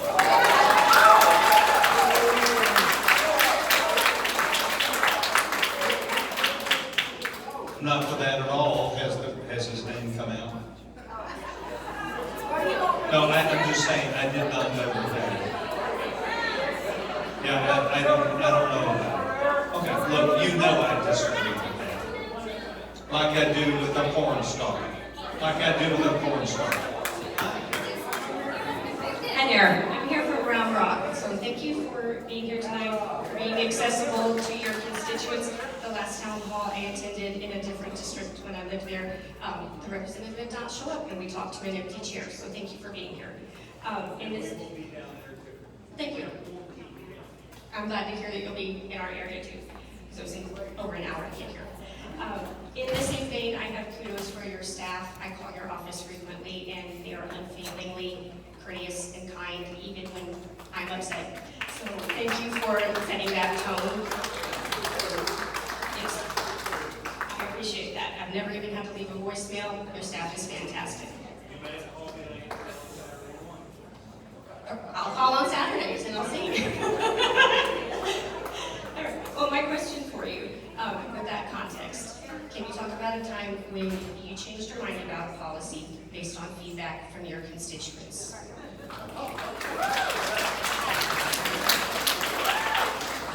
Yes, and it's a bill called the Family Opportunity Act. Nothing existed to help people who were just above the Medicaid line and could not pay, probably did not have insurance, and they had a medically disabled child. And I thought that that was wrong, that we did not have it. It took me 8 years, and I stayed after it. It's called the Family Opportunity Act. And what's amazing about it is, it was my 8-year-old Down syndrome son that talked to a guy named George W. Bush in the White House. And George W. Bush, a month later, called the speaker and said, "I want Pete Sessions' bill." Who were the co-sponsors of my bill? Ted Kennedy in the Senate. It was. And we got it. And what it does is it provides to any family that is not in Medicaid, just above it, up to 400% of poverty. And it takes the child, instead of them putting it to a sponsor or someone that's not in their family to get the insurance, gives the family for that child that. And it took me 8 long years.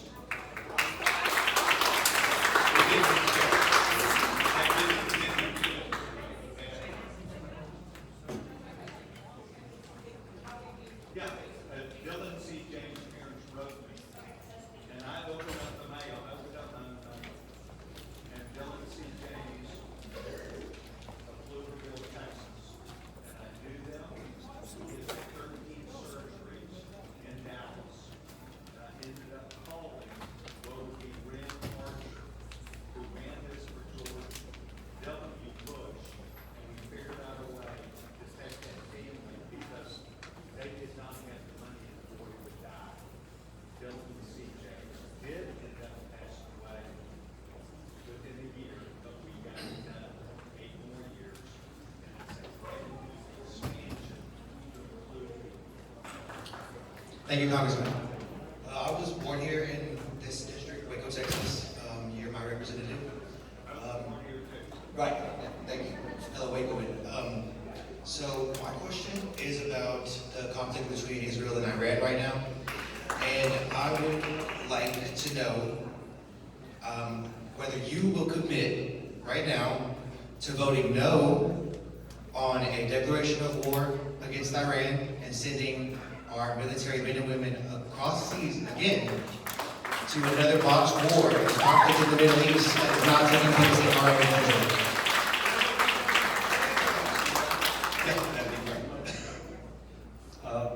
First of all, we're assuming about whether we would go or not go. I don't know the circumstances or conditions of that.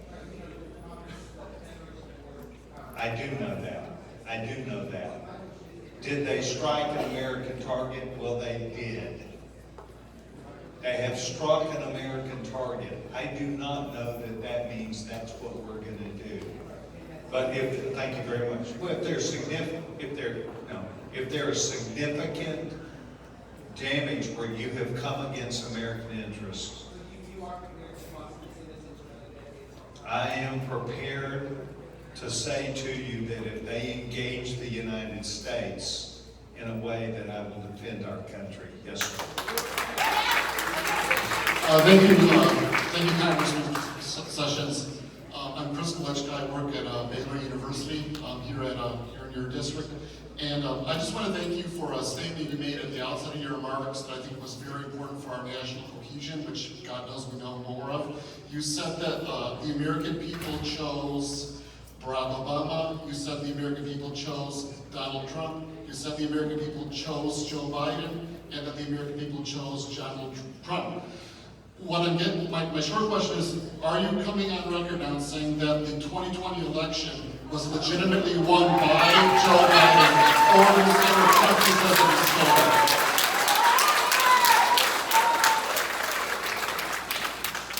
What I would say to you is you're the only person in America that's asking that question, because that is very important.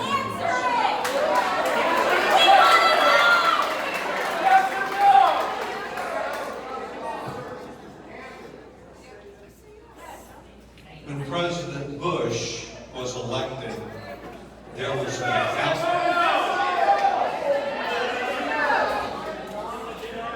outcry, and we respectfully worked with the Democrats, spent $300 million, got new voting machines and got things. We listened to them. We listened every time. And I did vote for 2 states that would not have changed the outcome of the election, and said that those 2 states, upon their request, asked for 30 more days, which would have been about December 1st. so that on January the 6th, we were able to know what that final outcome was. So, I'm stunned and surprised that you would ask that. And just because I vote for 2 that never would have changed the outcome, that people are saying I'm a denier. I don't think that's fair. I told you he's elected. Yes or no?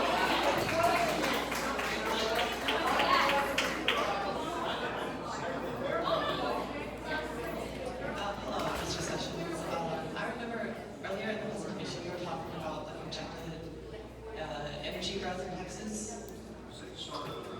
Earlier you were talking about the projected energy growth in Texas, and one of the things you talked about is the energy consumption of AI data centers. And my question to you is, are you concerned about regulating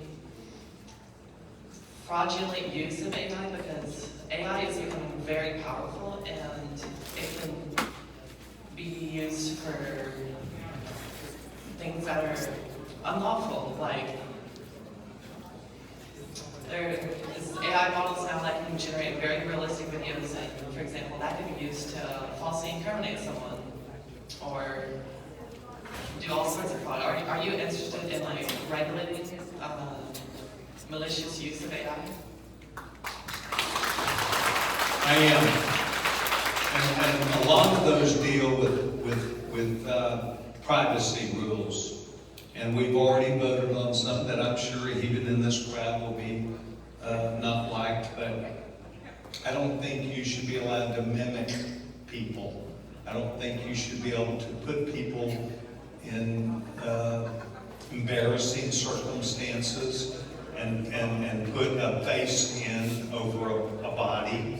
I don't think it's right to be able to mimic a voice. I remember looking at one of the first ones last year that I personally saw, where the football coach for the University of Texas just went off on some referees, but it was all made up. It was not true. And I think passing things that you know are not true and correct. So I think there are a number of things that should be, but once again, here we are involved in this, and boy, the floodgates are open. But yes, I do believe there should be a good number of things, and I have studied much about this and do believe we will move forward with the Congress. Thank you. Hi. Hey, Congressman. Yeah, sorry. I kind of want to go back to the Doge caucus and the work you do there. I think, like Ashley said earlier, we all believe in streamlining government, but we have disagreements over what is efficient and what is misguided and wrong. So Donald Trump and Elon Musk have repeatedly called our federal workforce lazy parasites and wasteful bureaucrats. You just now at this town hall implied that they were lazy and wouldn't come to work, which is part of the reason that you wanted to fire them. You said they wouldn't come to work. You said which is the reason that you're firing. Yeah, the implication being that they're lazy and they won't come to work. It's a pretty obvious implication. It's a very clear change. It's a very clear change. We have a rating level above 8th grade. Come on now. So, the federal workforce is one of the only places that consistently hires veterans. They make an outsized percentage of the federal workforce. 5% of the general population, but 30% of the federal workforce. A lot of the folks that you and Doge fired and are planning to fire are veterans. You said earlier that you can yell, we can yell at you over anything except veterans, because you don't mess around with them. I don't either, so I have one question. Why are you slandering and firing our veterans?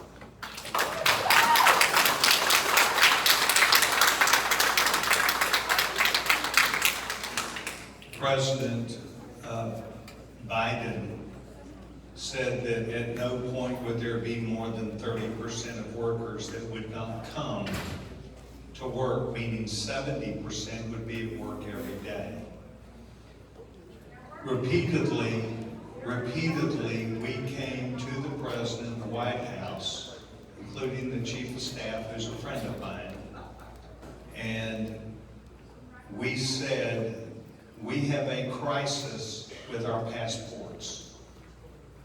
They would close literally 2/3 of their offices every day and open up 1/3 of them around the country.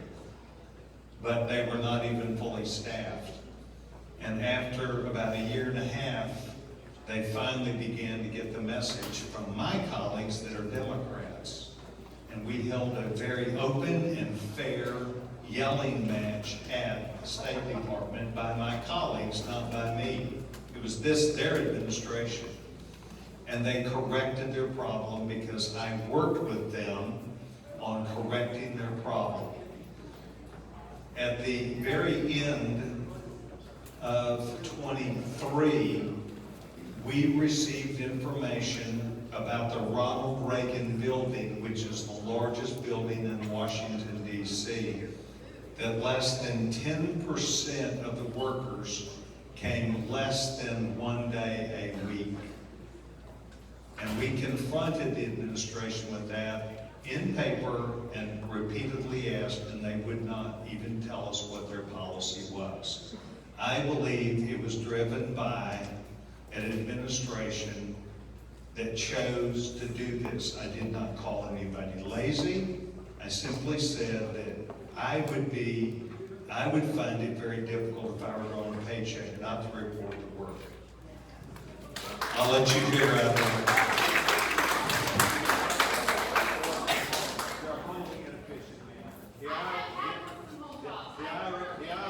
The IRS is despicable. I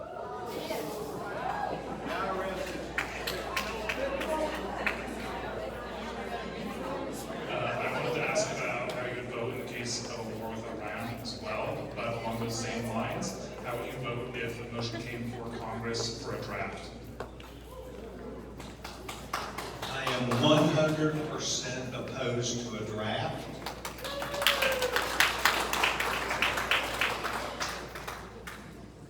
Thank you for continuing to take questions. My question is about rule of law. What are you and your other members in Congress doing about the Trump administration ignoring court orders or delaying their response to court orders?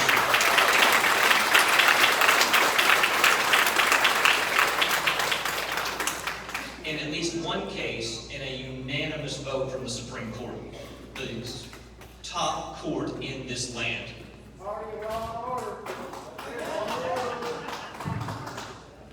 As you know, President Biden was told by the Supreme Court that he could not give away the $188 billion that he did for student loans.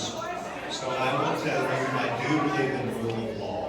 My father was a federal judge and FBI director for President Reagan, President Bush, and President Clinton, and I follow rule of law. I'm president, I told you what I am. I'm for rule of law. But I also was confronted.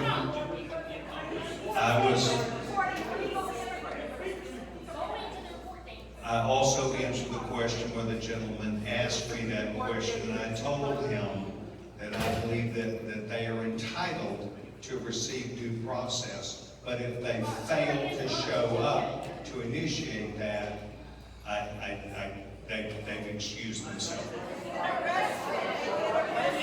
I support Supreme Court.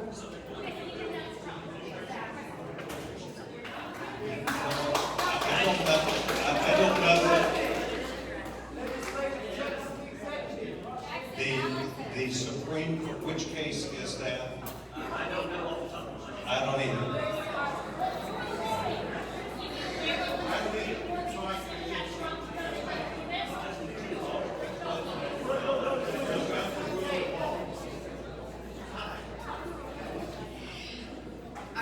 I have one question, but I'd like to preface it with something, if that's okay. You're a few years younger than me, but we basically grew up in the same era, same societal standards. I remember a time when neighbors were helpful and caring. People respected the rule of law and our Constitution and revered our founding fathers. Americans loved America and what she stood for. When World War II broke out, most of our fathers went off to fight fascism in a country far away. because they believed in freedom and democracy for everyone. My father was a captain in the United States Army. I think that the men and women in the greatest generation would never believe that a major political party in America would follow a leader who lies, cheats, is disrespectful of women,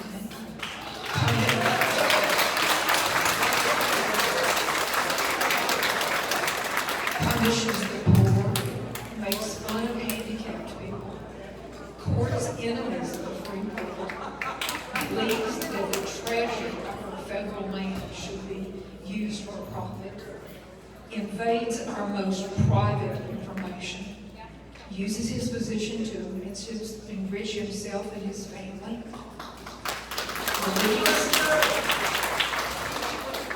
believes he is above the law and that the Constitution should be changed to accommodate him, creates a partisan judicial system, takes revenge on those who disagree with him, and who divides his own citizens through fear and hate. I have supported Republicans as many times as I have Democrats, but right now the entire political system is dangerously sick. I just have one question. What happened to the integrity of the Republican Party?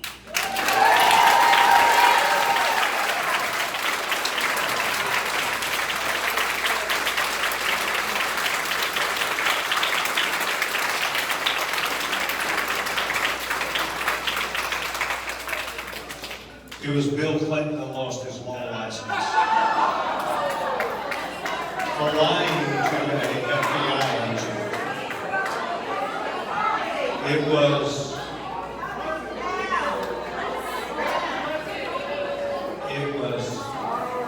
What I said is Bill Clinton lost his law license because he lied to an FBI agent.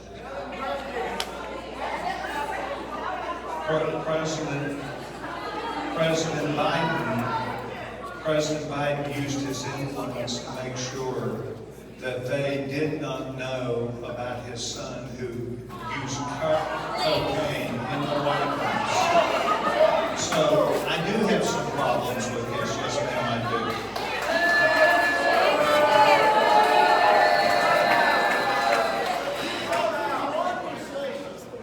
Congressman Sessions, as a fellow parent of a child with special needs, I stand here today with deep concerns and an urgent question. Your support for RFK Jr.'s initiative to establish an illegal, nationally mandated autism registry raises alarming questions. What are the safeguards for protecting the private health information for people like my son, who's on the spectrum, and potentially like your son, Alex? Nearly 18% of individuals with Down syndrome is also on the autism spectrum. He is going to hurt children like mine and yours. So I'm not done. Hold on, I'm not done. I am, give me a minute. I'm very upset because this is my son. As a parent, you should understand. So let me gain my composure. How can you back a proposal that relies on debunked science and perpetrates harmful myths about vaccines and autism? Where are the ethical and scientific guardrails to ensure this initiative does not hurt or harm the very people it claims to help? What safeguards will you put in place to protect the privacy of those impacted by RFK Jr.'s National Autism Registry? Why back a proposal that's rooted in debunked science and risking the harm for the very community it claims? Will you reconsider these actions and stand up for families like yours and mine and children like my son and Alex to make sure that their future is not harmed?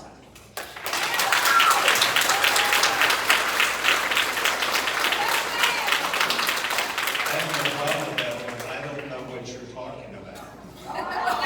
I do know who RFK is. Have we voted on this? Have we? Sure, I tried a minute ago. I'll give it back to you. Have we voted on this? No, that's not the point. I have not seen his proposals. He is proposing a illegal national registry for every person that has autism. So he can look and see what their conditions are, what their environmental factors are, what the In the Senate, in the Senate. Why don't you want it? I have not seen I haven't seen I did, don't register.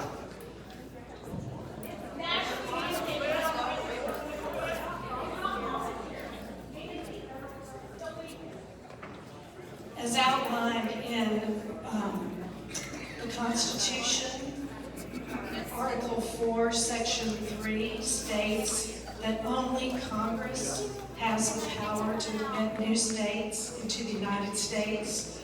This is called the Admissions Clause.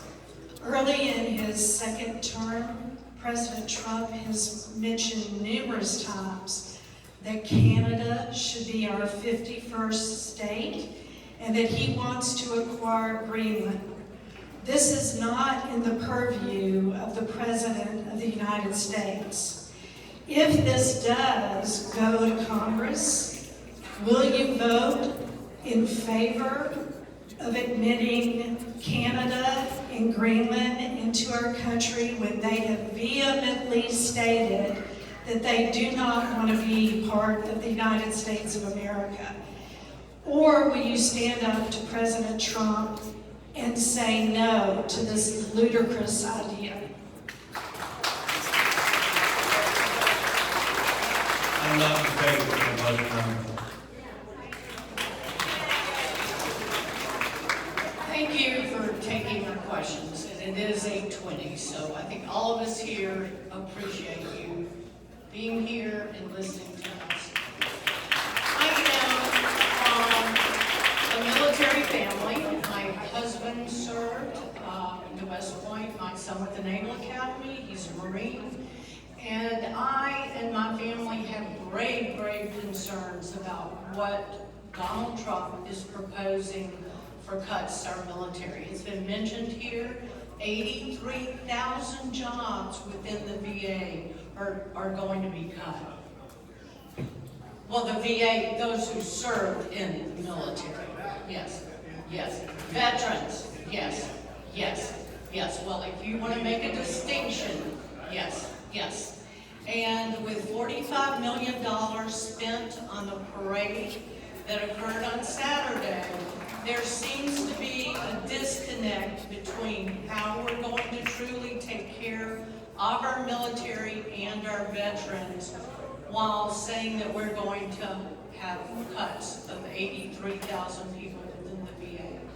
Also, are you aware that the VA press secretary just acknowledged that because of a Trump executive order, VA hospitals and dentists and other medical personnel now can legally choose to not treat a veteran who is identified as a Democrat or a veteran who is a female. It's all over the news.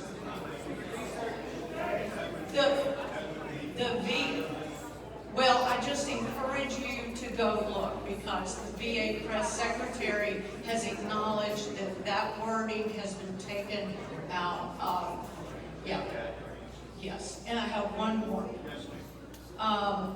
We have an amazing program for our student veterans at Baylor. And we have had a vital individual who has been funded through the VA, and it's a social worker that is put on a college campus to help those veterans make the transition to be successful on college campuses. Those vital representatives are being cut around the country. The one at Baylor has already been notified that she no longer has a job. Are you aware of that? And if we contact your office, will you be proactive to have those vital representatives not dismissed from college campuses around the country? I'll be very pleased to look at it. I don't know whether they let the people go, whether they said we're not going to have that. I don't know. The funding has been cut. Thank you.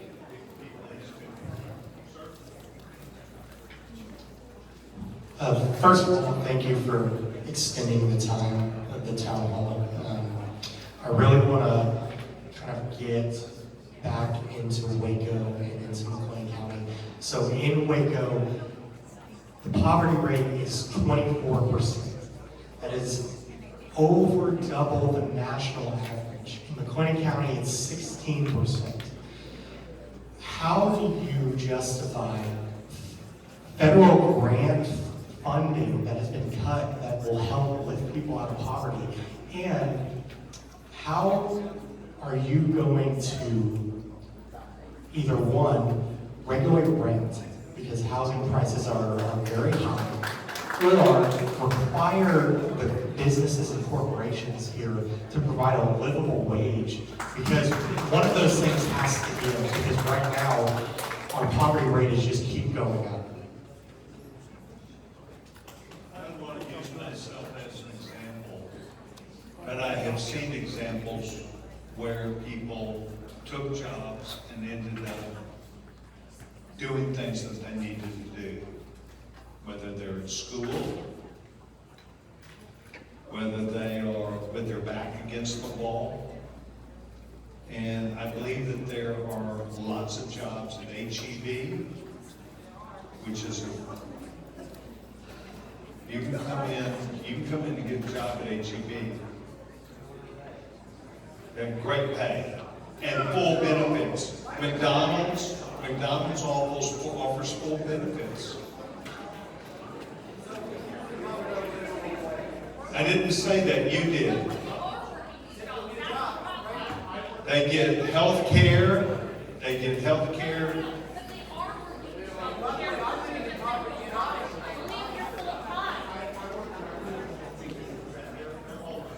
Good. All we got left of the communists. I get that.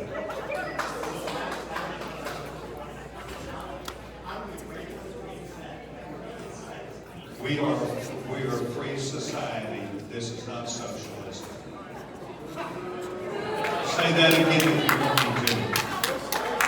Well, look, all you have to do is look at AOC. She worked at the greatest bar in New York, and they raised the price of minimum wage, and the bar closed. It's called they couldn't make a go of it.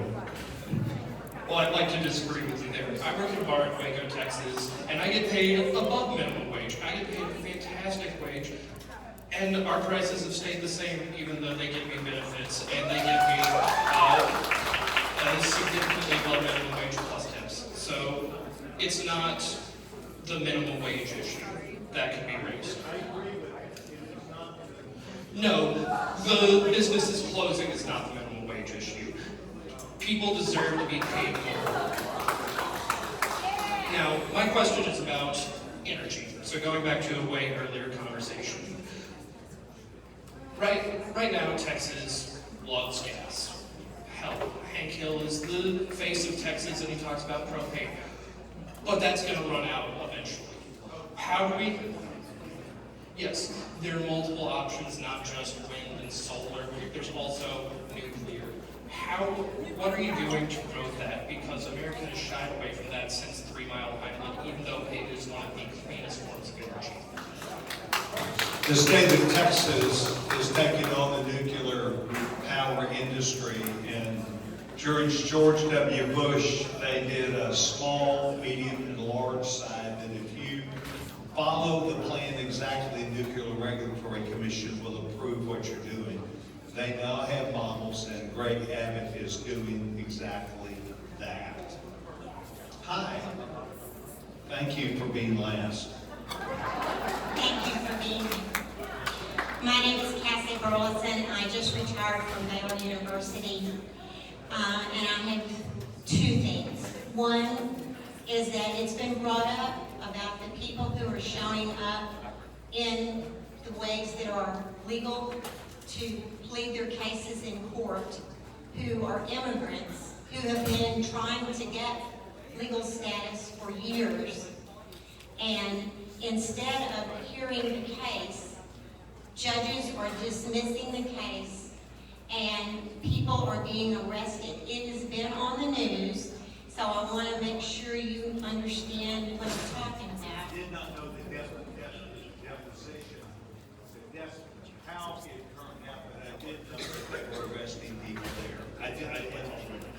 I don't know whether they were agreed to or not agreed to. I gathered that there was not an agreement of their case, and then they arrested them.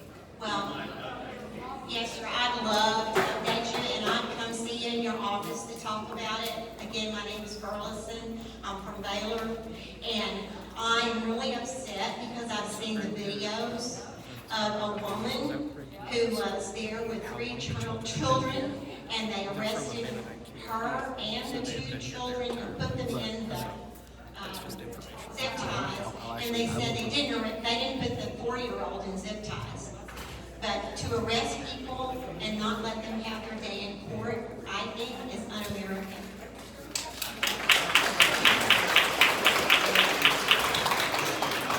My point is, I saw when they did arrest them, I did not know the disposition of the case. And I suppose that the disposition was denied and then they arrested them. If they had accepted them, so come update me. And I'll bring a friend who knows a lot more about it from American Gateways.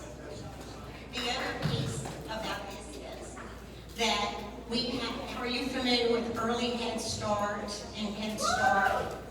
And the fact that we serve in EOAC, which is Economic Opportunities Advancement Corporation, a lot, it's a mouthful, EOAC.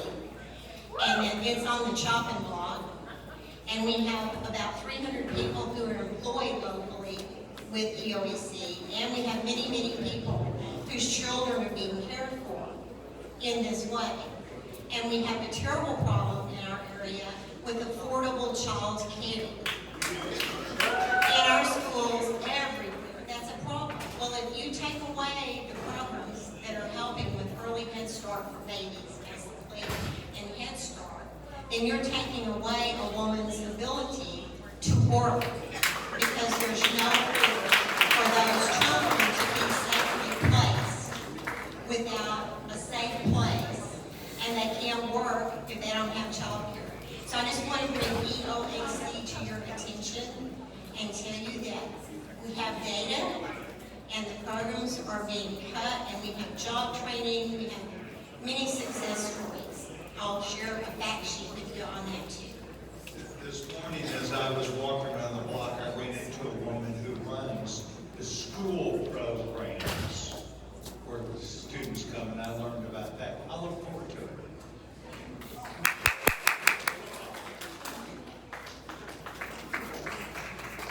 Okay, thank you very much. God bless y'all.